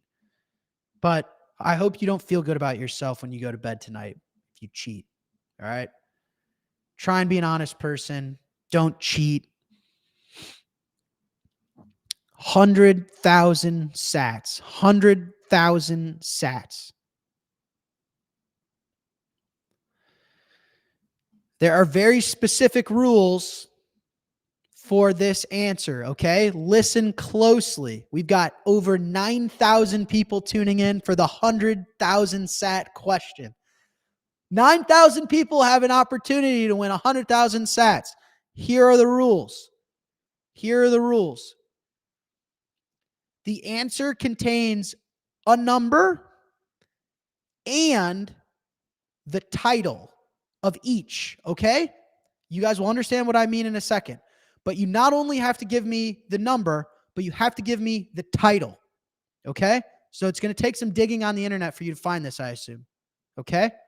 And the reason I love this is even if you Google, it's still going to be hard to figure it out. So whoever gets this, I'm going to be either really impressed. I'll be impressed, either impressed at your knowledge or impressed at your AI using skills. Okay. Here we go. 100,000 sats. Satoshi Nakamoto often referred to Bitcoin as a time chain, okay? A time chain. And there's a lot of references to time in the white paper and in Bitcoin, and I've talked about how he incorporates time. Okay. There are 8 references in the Bitcoin white paper. 8. How many of them reference timestamping? And of those that reference timestamping, what were the titles? Okay. So you got to give me the number of the 8. How many of the 8 were referencing time? And what were the titles of all the references of time of the papers? So there's 8. How many were about timestamping? And of the ones that were about timestamping, what was the title of each? So you got to give me the number and the title. You guys are spitting out numbers. That's not enough. Because you're gonna guess random numbers and someone's gonna be right. You guys, no. The title of the papers. You guys got to pull up the Bitcoin white paper. I mean, if you don't want to do it, you don't get 100,000 sats. It's gonna be a long answer. Give me the number and the title of each. Timestamping was referenced 3 times. How to timestamp it? Yep. There's 1 from Kevin. It is not 2. Oh, you guys are coming in so fast. I think I saw someone get it right. Hold on. We might have to review the tape. Oh boy, these are coming in hot. Oh geez, now I'm nervous. I think I saw someone get it right. Kevin. It's Kevin. Kevin got it. Looking at the tape, Kevin got it. Kevin Wynn. Wow. Kevin Wynn. Unbelievable. Kevin Wynn. The correct answer is 3. Okay. The correct answer is 3. 3 of the 8 references in the Bitcoin white paper are about time. People don't appreciate that. They're about time. The first one is reference number 2, is design of a secure timestamping service with minimal trust requirements. Then the third reference is also about time, how to timestamp a digital document. And then the fourth reference is also about time, improving the efficiency and reliability of digital timestamping. I will show you guys what I'm talking about. So if you go to strike.me/bitcoin.pdf, we at Strike host the Bitcoin white paper on our servers, and I will pull it up. Shout out Kevin, man. Kevin, you had a hell of a trivia today. Unbelievable performance out of the kid. The kid was locked in all day. All day this kid was locked in, collecting some serious sats. Sorry, McShane. It was a tough question. I mean, listen, man, 100,000 sats is a tough question. Here's what the question was. The question was, Satoshi has 8 references in the white paper. So these are the 8. If you guys can see here, let's find a way to blow this up a bit. So here are the 8 references in the white paper that Satoshi wrote. The question was, of these 8, how many reference time? How much are about time, right? And what were the titles of the references? And the ones that reference time are right here. Number 2, number 3, and number 4. And so Kevin said the correct answer, which was 3. And he listed all of the correct reference titles. That is why Kevin gets 100,000 sats. But the history lesson and the takeaway for the podcast listeners is this. Bitcoin, in creating Bitcoin, Satoshi ultimately had to solve for time. He had to create an arrow of time in the digital world. An arrow of time meaning that the past you cannot change and the future you do not know. And so a lot of the things that Bitcoin uses is public knowledge and it's cryptography, and we know a lot of this stuff, right? Here's Adam Back and Hashcash number 6, right? But cryptography, public-private key pairs, a lot of that stuff was common knowledge. What Satoshi really figured out that no one else could is how to create something that is digital that you cannot change. And that is inventing time in the digital realm. So that was a very hard question. The reason I actually know this stuff, guys, off the top of my head, is I gave this presentation in Atlantis. If you guys haven't watched, wow, 71,000 views my presentation has. That's crazy. It's a fairly detailed presentation. I gave a presentation at Bitcoin Atlantis, and it goes over exactly this, how Satoshi invented a digital decentralized clock, which ends up, allowing him to create Bitcoin. So here is my presentation. I encourage you guys to go check it out if this interests you at all. If you really want to deeply understand Bitcoin and how Satoshi created it and the unlock that really allowed Satoshi to invent a digital money, Jack Maller's Intro to Bitcoin on YouTube. Intro to Bitcoin. And I break down how Satoshi invented time for digital money. Really, really, really, really fascinating stuff. And it's always a fun trivia question is almost 50% of the references of the white paper are about time. Crazy, crazy, crazy, crazy stuff. All right. Well, congratulations, Kevin. That's $100 worth of sats. Please make sure everyone DM at Dylan, D-O-T. Hopefully that was fun. I think we incorporate trivia once a week. My plan for the podcast is I'm going to have a lot more guests on, Bitcoiners, non-Bitcoiners. It's my show and I don't have any sponsors. I don't have to do anything I don't want to do. So I'm just going to have conversations that interest me. Like, I don't know, Saifedean, like random Bitcoiners that I really love and that have taught me a lot. And like, I'll have Saquon Barkley back on the podcast. He's a friend of mine. He's a Bitcoiner. So I'm going to have more guests on, but I'm going to go live once a week. And I think when we go live, trivia would be a blast. Hopefully you guys are learning something, and hopefully this is just like unique and fun. A lot of the Bitcoin content gets a little repetitive and old. So I thought this was like a fun idea. Okay. Q&A to end it out. Trivia over. Congratulations, Kevin. Shout out McShane. McShane crushed it too. You guys learn up on your Bitcoin history, man. You want a chance next week at some sats, learn up on your history. I'll keep it history themed until we run out of material, but there's plenty to go around for Bitcoin history. That'll be the topic next week. All right. Ready? Q&A. Let me just show you guys what I'm working with. I'm all about transparency here. So here's a little behind the scenes look at what goes on at the Money Matters show. So this is the doc that my team is creating. So if everyone in the chat, if you guys could shout out Lavinia, Lavinia, shout out Lavinia. Lavinia's lurking in the chat and she's literally collecting all your guys' questions. Look at this. SBR, MSTR, industry, bill pay, lending. Look at all that. So shout out Lavinia. And this is what I look at to end the show. So proof of work. We support the people. We support the public here on this show. And so I got a document of your questions. I'd say I got like 10, 15 minutes to blitz through them. But if you write questions, they get put in this document in real time so that I have them at the end of the show. Okay. So if you guys do have questions, please write them down in the chat. If I don't answer them right away, that's fine because I'll get to them. Okay. I'll get to them. All right. First set of questions is about SBR, the Strategic Bitcoin Reserve. First question, how does a strategic Bitcoin reserve affect a weaker dollar? Won't that strengthen the dollar? Listen, I think a strategic Bitcoin reserve is stronger America.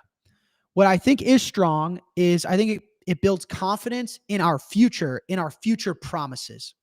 That's how I like to think about our debt in the United States is promises on our future, right? And I think by owning a hard asset and the fastest growing asset in human history, it gives a lot of confidence in our future promises. That's how I think about it. So I think it actually instills confidence in our debt. Does that mean it strengthens the dollar? Not necessarily. Not necessarily. And I don't think, listen, another way of saying a bullish Bitcoin is not a bullish dollar is because think about it. The dollar is getting debased the more Bitcoin goes up. Let me show you guys a chart. Like this is the chart of the dollar in Bitcoin. Does that look bullish to you? Does that look strong dollar to you? I don't know. Hey, listen, I'm a college dropout, so I'm not the smartest guy in the room, but I would say no, that is not bullish dollar. So listen, if Bitcoin's going to go up, assets go up, that's not necessarily strong dollar. I do think, though, it will help instill confidence in our future promises. Bitcoin's growing at 60 to 70% annually on average over the last 10 years.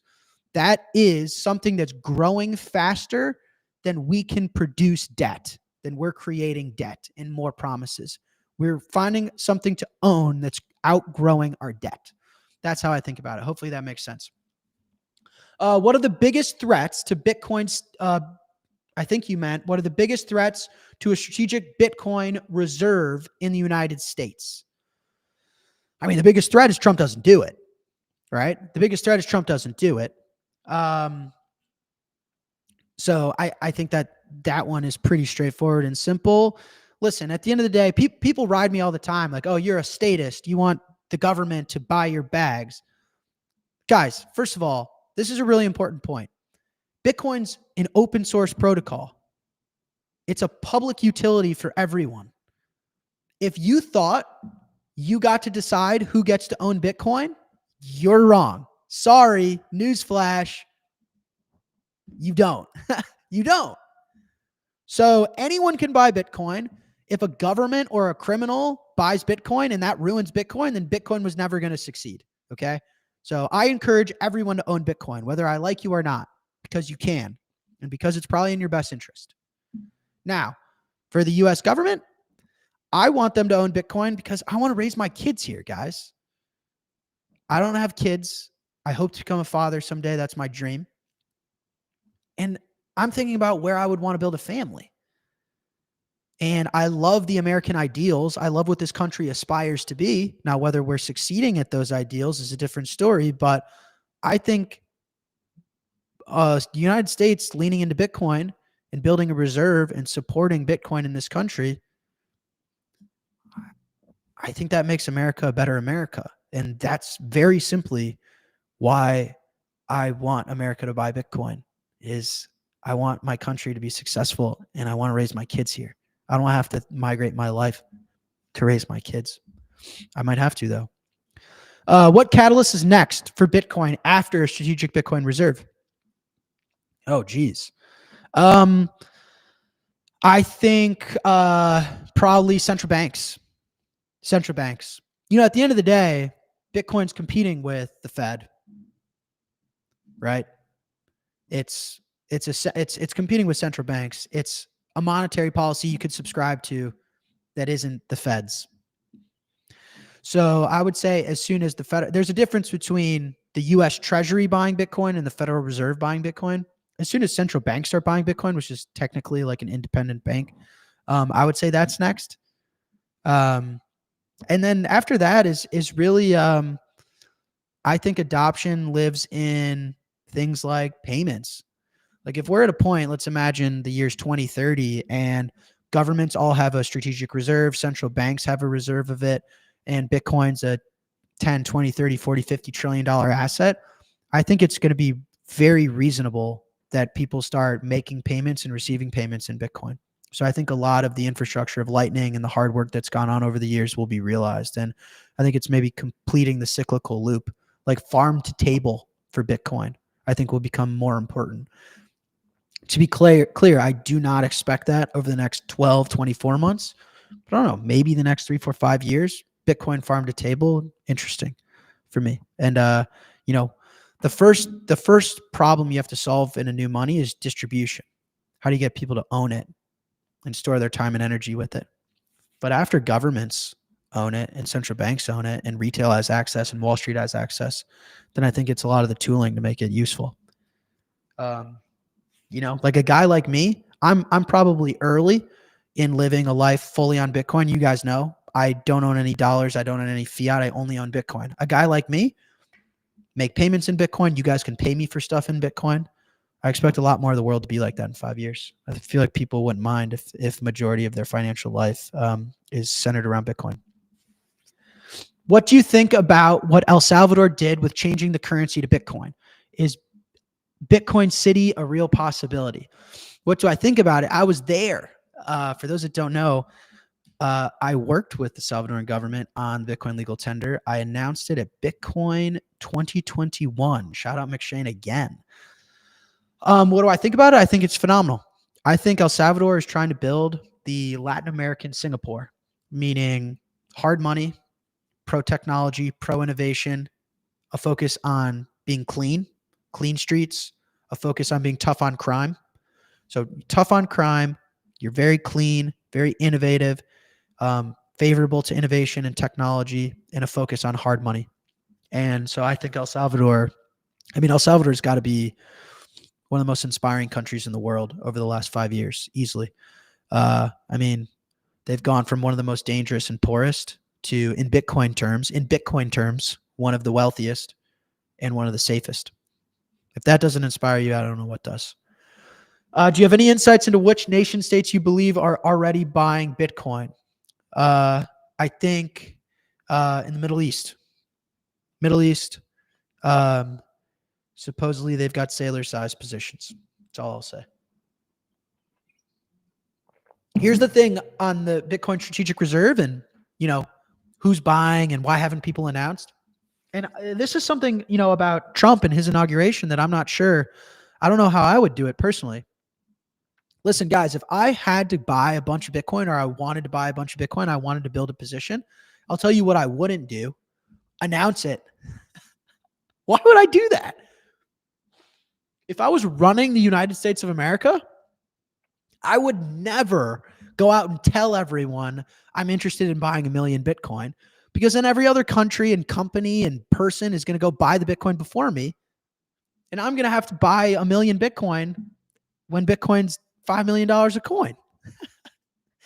So what's interesting about these nation states that are supposedly already buying? Yeah, probably. Why haven't they told you about it? Because why would they? What are you, dumb?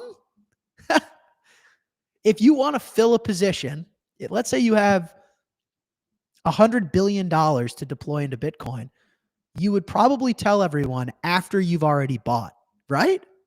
If you're a country and you know you're going to have an effect on the price, like if I'm Putin, I'm probably not telling anyone that I'm trying to buy a bunch of Bitcoin until I've already gotten my position. And then I'll say, hey, yeah, we're going to settle oil in Bitcoin. So I think people are going to build their positions first, which, poses an interesting challenge for Trump on Inauguration Day. How does he signal support for Bitcoin and make whole on the promises he made to his voters whilst not, positioning himself poorly in the market? I don't know. I'm not the president. We'll see. MicroStrategy questions. And I'm going to start to speed it up on the questions a little bit because you guys have a lot of them, which I love, but I can't go 5 minutes a question. Can you explain what MicroStrategy is doing and why is it valued more than its Bitcoin holdings? I mean, listen, like I said, I can't go 5 minutes per question. What I will say in plain English is MicroStrategy is working on borrowing the currency that goes down to acquire the currency that goes up. I think it's that simple. Saylor is, his general strategy from the highest level possible is, can I take out debt in dollars, which is a currency that only gets weaker, and acquire Bitcoin, which is a currency that only gets stronger? Can I borrow the money that anyone can print and acquire the money that no one can print? It's a really, really good strategy if you can do that. Now, the fancier answer is that Saylor is creating fixed income products for a market that doesn't have access to a Strike account, for example, right? He's creating Bitcoin-backed bonds.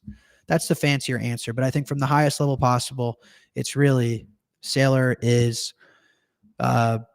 borrowing weak money to buy strong money. Why is MSTR worth more than its Bitcoin holdings? Because how do you value a business that's the best in the world at acquiring the best money of all time? So he has this metric, he calls it Bitcoin yield, where he's growing the sats you own per share. So let's say one share of MicroStrategy equates to 1,000 sats. So by buying a MicroStrategy share, you get 1,000 sats. I don't know, I'm making round numbers up. Saylor is acquiring more Bitcoin with less dilution so that one share of MicroStrategy is now worth 2,000 sats to you. So you've technically grown your Bitcoin ownership by owning MSTR. Now, the MSTR share is going to trade at a premium, right? Because it's worth more than just owning a pure sat because you're growing wealth in Bitcoin terms. Does that make sense? So the free market's just going to have to figure out how effective is he at that? How predictable is he at that? How reliable is he at that? And what's that worth?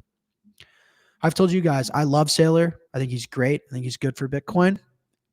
I just own sats though. I'm a sats and cold storage guy. So I only say that to be transparent.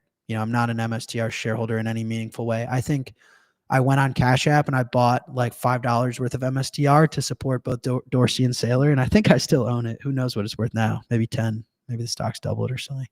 I don't know. But anyway, I don't own any MSTR. I see MicroStrategy and Tether as offensive maneuvers by hardcore Bitcoiners, Saylor and Paulo. Do you see it in a similar or different way? What are they doing? I see MicroStrategy and Tether. Tether's a phenomenal business. It's one of the most successful businesses in the world. I think they make $1 billion of free cash flow a month. They out-earn companies like BlackRock at this point by a mile. And MicroStrategy is the best performing equity at their scale in the world as well. So yes, I think Bitcoiners are starting to eat the world. I mean, what's the world going to look like if we live through the greatest wealth transfer of all time and the wealth is placed back into the hands of the people? I think it's going to look really good. So I'm huge fans of Paulo, huge fan of Saylor. Are you worried that Saylor's speculative attack on the fixed income market might make things worse through new money created? I don't know how it would make anything worse. I think it'll make it better. So the question references Nick Bhatia's recent podcast. Yeah, I think it's huge. Is that people can print dollars to acquire Saylor's products. So that's by printing dollars, you're devaluing the dollar, you're making the dollar weaker to get your hands on Bitcoin. That's what I expect to happen all year. I think Trump's all about weaker dollar. It's all about weaker dollar. The dollar is the escape valve of the problem that we all have. A stronger dollar is going to collapse the whole thing. So yeah, I think Saylor's tapping into a market that can print money. So the sky's the limit for MSTR and Saylor. It's huge. He's first to market, and now I think he's the winner of the said market. And I don't think that that's a problem. I think it's a solution. I think it's going to accelerate Bitcoin adoption big time. Or it already has, obviously. How does Saylor buy Bitcoin without affecting the price? Well, if you buy Bitcoin at scale, it's what's known as a TWAP. You can place an order with a dealer through OTC, and they average you in. So their job, they take a fee to acquire the Bitcoin in a way in which you aren't moving the market. But I would say it's not a guarantee.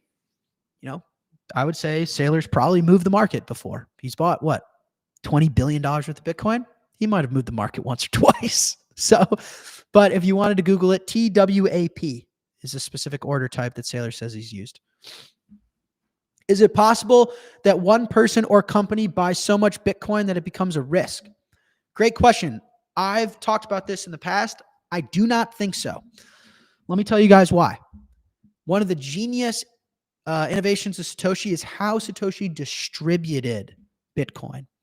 Satoshi did not take Bitcoin public with Goldman Sachs. Satoshi did not give away Bitcoin to his close family and friends. Satoshi used mining, proof of work. People think of mining and proof of work and accomplishing a lot of things. Something that gets very, very underappreciated is mining and proof of work is a way to distribute the coins fairly. If you create a new money, who gets it? It's a really tough question. Is it the really, really tall guys, the really, really rich guys, the really, really smart guys, the people from the US, the people from the UK? Who gets the money? And the answer is whoever does the proof of work. And that's the only fair way I've heard of to distribute the money, right? Everyone has access to energy. It's how you live. If you stop eating food, you don't get any calories, you have no energy, right? You die. So we all have access to energy, different varying resources of energy. Whoever does the proof of work gets the Bitcoin, gets the initial distribution. When people say like, oh, Bitcoins are going to run out, what happens when the Bitcoins are gone? What do you mean? They're not gone. They're fully distributed. Then we all work and live our lives and exchange them. That's how it works. But proof of work in many ways was about distribution. Now, how is this relevant to your question? Well, the distribution is a lot earlier, right? Like 75% of the Bitcoin were distributed in its first, 5-10 years. So now at this point, by the time people like Michael Saylor and BlackRock and nation states want Bitcoin, it's almost all gone, right? One of the interesting things about the halvings is a lot of Bitcoin was distributed in the early days. And then it teeters off a little, and then it teeters off a little, and then it teeters off a little. But right now we're like over 90% of the Bitcoin is already distributed. It's already gone. And who owns it? The people. So one of Satoshi's greatest achievements was distributing a new money to the people. Corporations, governments, they did not get their hands on it before we did. So to answer your question, I think it's too far gone. In order to acquire 30, 40, 50% of the Bitcoin network, I think it's too late. If you were to ever even try, you'd send Bitcoin to such astronomical heights and you'd crash the dollar. The only people that could theoretically acquire trillions of dollars to try to own half of the Bitcoin network, they would hyperinflate the dollar in trying. So Satoshi somehow, through proof of work, peacefully distributed a new money to the people globally and anonymously. Can you imagine? He didn't go to Goldman Sachs and say, hey, my name's Satoshi Nakamoto. I created a new thing. I'd like to take it public and IPO so that people could get access to my coins. It's not what he did. Anonymous, mailing list, said proof of work. If you can prove that you're expending real work in the world, real energy, you get the early distribution of this token. Fascinating stuff. So no, I think it's too late. It's one of the best things Satoshi ever did for us is get it to the people before everyone will realize what it was. Shout out Satoshi wherever you are. Thank you. Anyway, hopefully that made sense. Thoughts on Anchor Watch? Love Anchor Watch. Love Anchor Watch. Listen, you got to be careful recommending products. I've never seen the code. I'm not a customer. But I love the idea. I love what I've seen. And most importantly, I love the founders. I love Rob and Becca. Huge fans. Can't say enough good things about Anchor Watch. So I love them. We've talked about partnering Strike and Anchor Watch in some capacity as well. So maybe that's in the future. But anyway, like I said, I haven't used the product. I'm not a customer. I haven't seen the code. So, take it with a grain of salt. But as far as the founders, the leadership team, and what they're trying to achieve, can't say enough good things. Do you think Ross will be pardoned right away? I think Ross will be pardoned on day one. In fact, I almost know so. Yes, I think Ross will be free this month.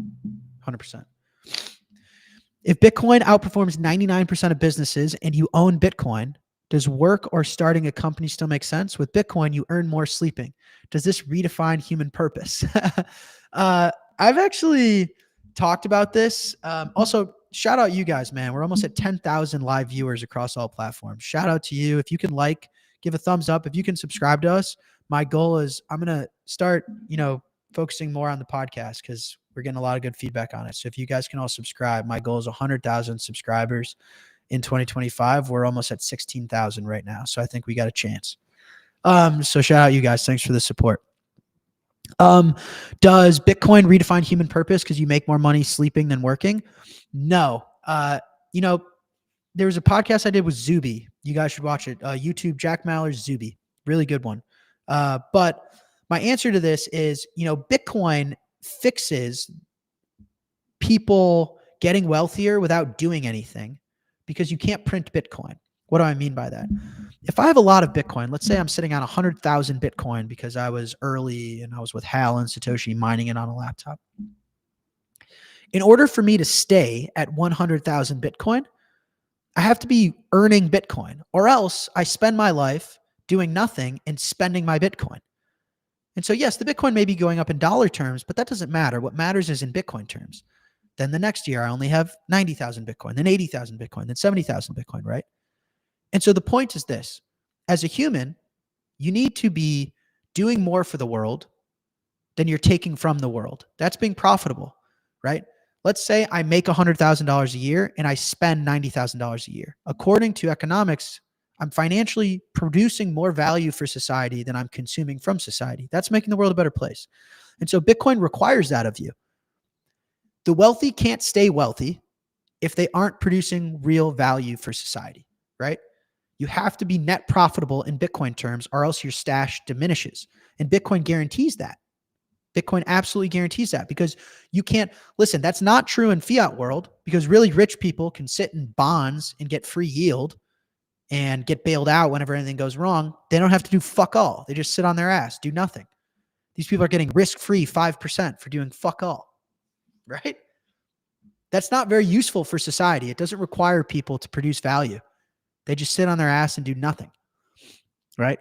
So does it change human tendencies, the fact that Bitcoin goes up so much? No, because unless you're comfortable diminishing your Bitcoin stack until you have no sats left, you got to get up off your ass and go do shit for the world that people are willing to give you Bitcoin for, or dollars that you can get Bitcoin for, right? So yes, many of us are making more sleeping than we are working. But like Strike, for example, our goal is to be sats flow positive. Every single day, I want more sats accumulated than I had to spend processing payroll and running my servers. Because I never want to see our stack go down, ever. And if I were to tell everyone, hey, fuck 2025, fuck working, just everyone go to the beach, then we would just bleed our stack, right? I'd have no choice but to process payroll by selling the Bitcoin. So hopefully that makes sense. Bitcoin requires people to produce value for the world, more value than they consume, or else their balance is going to go down, which is not true for like old, rich Wall Street bloodsuckers that just sit in free yield products all day. Okay. Do you set a sell limit on Strike to mitigate downturns or let it ride? Explain why and why not, please. I let it ride. Let it ride. I don't sell Bitcoin. Well, I mean, with bill pay, I technically do, but I don't speculate on the price. I've reached a point where I'm at peace with the fact that Bitcoin is my money and the Bitcoin network determines my monetary policy, meaning Jerome Powell means, think about this, Jerome Powell means nothing to me. Doesn't matter what he says, doesn't matter what he does. He means nothing to me. Think about that. Think about the power that I have in saying, I don't give a crap what you have to say. I don't care about what the interest rate is. I don't care what Jamie Dimon thinks. I don't care who gets elected. So I'm at peace. You know, setting sell limits and stuff for me is entertaining and becoming a victim of the world that I want to escape from. I'm at ultimate peace knowing that Bitcoin tends to go up more than down. And so if I have a bill pay cycle and Bitcoin went down a bit, happens. But guess what happens more than that? Goes up a lot a bit. And I'm at peace with that. And I spend my energy and my mental capacity on other things like loving my girlfriend and hiking and playing chess. So it doesn't even cross my mind. Now, obviously, my financial position might be different than others. You got to take care of yourself, but it's engaging with the fiat world and thinking in fiat terms. And I'm past that at this point. Who's an OG Bitcoiner contributor that we've never heard about? Someone in the background. I would say my favorite Bitcoiner, maybe ever of all time, is Greg Maxwell. Greg, I think still to this day, was the most prolific Bitcoin developer and contributor. Greg, at least for me, is still the most brilliant Bitcoiner I've ever seen. He's not as active anymore. One of the really unfortunate things that happened with Craig Wright is Craig Wright scared a lot of the Bitcoiners, developers meaning. A lot of those developers didn't want to spend their life getting sued.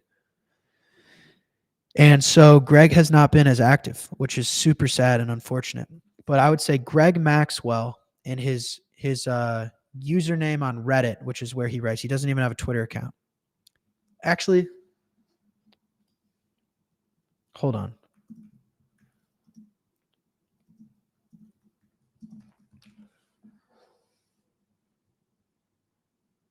He wrote a really amazing post on it. This is a great example as to why this guy was so amazing.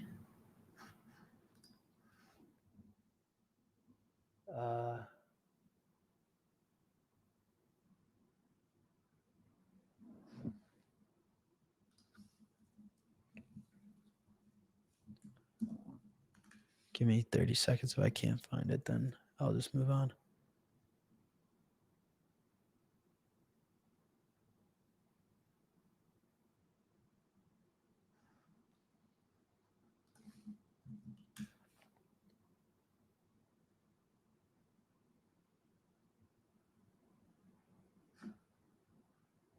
Shoot, I can't find it. Anyway, Greg Maxwell would be my answer. Google him. I don't think people today know who he is, and that's a damn shame. That is a damn shame. In the future, do you see a platform that allows individual Bitcoin holders to replace mortgage-backed securities? A company like Strike would manage the different pools, take their fee percentage. Sure, it's possible. I think Bitcoin is only at the very beginning of its journey of being financialized and monetized. I think there's a lot of stuff. I mean, I've talked extensively about just lending against it. But yeah, I mean, I'm sure we're so early, it's not even funny. People seem unaware that 2025 could be the year everything changes. A tipping point for Bitcoin. Global trust in dollar in the financial system crushed. Are we ready for such a seismic shift? Sure. But I'll tell you, it's the same thing every cycle. I do think there will be a bear market. I don't think the dollar is going to die in 2025. I think 2025 is going to be a huge bull run, one of the biggest asset bull markets we've seen in human history. I've been on record saying that for over a year now. And I have more confidence in that than I did a year ago. But I don't think the dollar is going to die in 2025. But if it happens, I think we're ready. Sure, why not? We better be. That's the thing I love is, in Bitcoin, we're dealing with, this is real deal shit. We're disrupting money. This isn't a drill. So if you're not ready, then you got to figure it the fuck out. Kid show. Regarding time lock transactions, I just learned about them. I heard they have been around since the beginning of Bitcoin. If so, how do we know Satoshi doesn't have one outstanding? I guess we don't. I mean, you can see all these transactions on the chain itself. And I don't know the relevance of the question. But yes, time lock transactions are very, very cool. There's a Bitcoin wiki, which I think still exists, which is a super useful resource if you're interested in looking at these time lock transactions. Or not time lock transactions, any of this fairly technical stuff. Supporting Bitcoin companies via startups versus buying Bitcoin directly. If we have an opportunity to support/invest in Bitcoin startups, is this reasonable versus buying more Bitcoin? It just depends on your preference. Listen, I've designed Strike to try and be one of the only startups that can outperform Bitcoin. Why? Because I'm the largest Strike shareholder there is, and I want my equity to, if Bitcoin goes up 100%, I want Strike equity to be going up 150%. So we own Bitcoin, our revenue and profits, all Bitcoin, our assets, Bitcoin, like our licenses, our technology, all correlated to Bitcoin, related to Bitcoin, value is derived from Bitcoin. But I think Strike's probably unique in that sense. Obviously most startups fail. So I'm not an angel investor. I don't have any interest in angel investing. I don't know if I'm being mean, but that's just my preference. My preference is I've told the world what I own. I own my company, Strike. I own my house that I'm broadcasting out of, and I own Bitcoin, and that's it. And I don't have a ton of interest at this point in my life in owning equity and other things. I'd rather own the sats. That's just me personally. And I know from firsthand experience how hard it is to build something that outperforms Bitcoin. It's damn near impossible. So, yeah. Anyway, it's my answer for now. I mean, I'm young though. I'm 30 and I'm focused on my business. So maybe that changes. Maybe the 50-year-old me is an angel investor, but not the 30-year-old me. Not the 30-year-old me. You mentioned that Bitcoin needs to build scaffolding in time to support a higher price. Do you think there's enough adoption now to support 250K to $1 million? Yes, I do. Yes, I do. I think $250,000 to $1 million per Bitcoin this cycle is still my prediction over the next 12 months. I think, and by the way, it'll tick it. That won't be the new normal. It won't stay there forever. But I think in that range will be its new all-time high. If all currencies pegged to Bitcoin, does one really become stronger? The real power lies in Bitcoin, digital energy, which is why we aim to acquire as much as possible. Yeah, I mean, if stronger is a relative term, right? If I could curl 1 pound a month ago and now I can curl 2 pounds, am I strong? No. Am I stronger? Yes, right? Relative. So if you back the dollar with Bitcoin, is it stronger? Yeah. Is it strong? No. To your point, you probably want the sats. No need for the dollar. But I don't know. Stronger is relative. Any thoughts on Marathon? At first, I thought you were talking about running a marathon. The company? My thoughts on Marathon are, it's pretty funny, right? Like you have a miner that gets access to dollars and buys Bitcoin instead of mining. In theory, you're in the business of mining Bitcoin cheaper than you can buy it, right? I think that's funny. I think mining's a tough business, but it sounds like they're not really as much in the mining business anymore. They're more in the MicroStrategy Saylor business. So I don't know though. Like I told you guys what I own. I own Strike, my house, Bitcoin. I don't own Marathon, but doesn't mean I have anything wrong with it. Anyone out there trying to earn more sats tomorrow than they have today, I have all the respect for. What happens after the last Satoshi is mined? Nothing. The protocol works as intended. All right. I'm going to blitz through these Strike ones, and I just heard my girlfriend walk in the door, so then I got to go. I'm going to try and finish this all by 7:30. How has the bill pay rollout been? Incredible. We have millions. Ooh, geez. That's gross. Sorry, I'm sick. We have millions of dollars of bills paid in the first 30 days. Millions. crazy. So very, very good. I think people love it. And I think we're just getting started. I can't wait to get more products out that I think is even going to make the product more attractive. If I use bill pay and deposit some cold Bitcoin, how does Strike handle the missing cost basis on my cold storage? All of this is in our FAQ. Go check out our FAQ, strike.me/FAQ.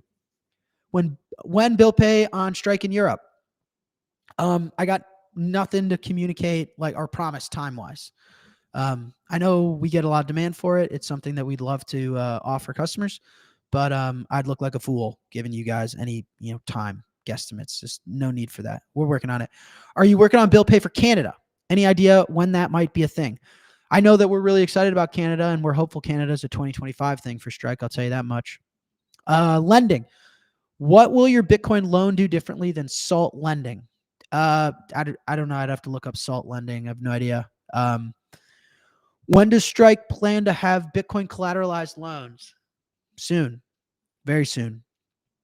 Would Strike ever get involved in Bitcoin mortgages? Yes.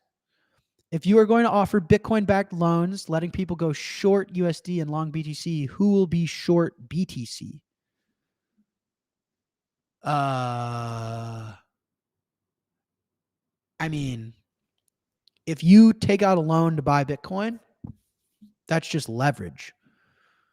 So, I mean, I think the question you're asking is who's taking the other side of your position. I think that's a wrong way to think about it, though. Your position is fully collateralized, so you're going to get margin called. You would have your Bitcoin deposited as collateral, so it's more you're just taking out margin than it is opening a new position. You're just adding margin to an existing position. Could you discuss when Strike plans to implement proof of reserves and share more about Strike's overall approach to asset security and custody? I think a lot of our stuff is public. We do. I think a lot of our stuff we do globally distributed multi-sig. A lot of our stuff is public. There's a blog post that's public as well. If you go to strike.me/blog, you should. Sorry, I'm just pulling up myself. I think that's the URL. Yeah, strike.me/blog. There's a lot of stuff that lives there, and there is information on our infrastructure, and I'm sure in our FAQ as well. When can I? When can I buy the Strike hat again? Merch. Ask Dylan about merch. Dylan's hopefully still watching. He's in charge of merch. The fact that we haven't launched merch, all Dylan's fault. Is Strike planning on releasing any type of debit card? Not in the immediate future. I've talked about that in our bill pay launch. Let's see. Sorry, a lot of repeated questions. All right, I'm going to go to some personal questions. There's 5 of them, and then I'm out. What non-Bitcoin things do I do in my free time? Hang out with my friends and my girlfriend. I play chess. I like long distance running. And I'm a big sports fan and athlete. So I'll be watching the NFL playoffs for sure. Do you keep an eye on what's going on in other areas of technology, AI, life extension, etc.? Not really. Something I'm pretty interested in is like health, like, carnivore diet. Like I'm a big follower of Saladino, and just like I'm pretty fascinated by that stuff. I found myself being more and more interested in it. But no, AI and all that stuff. I'm just a big, it's hard enough to be an expert in one thing. And I continue to have conviction that Bitcoin is the most important thing.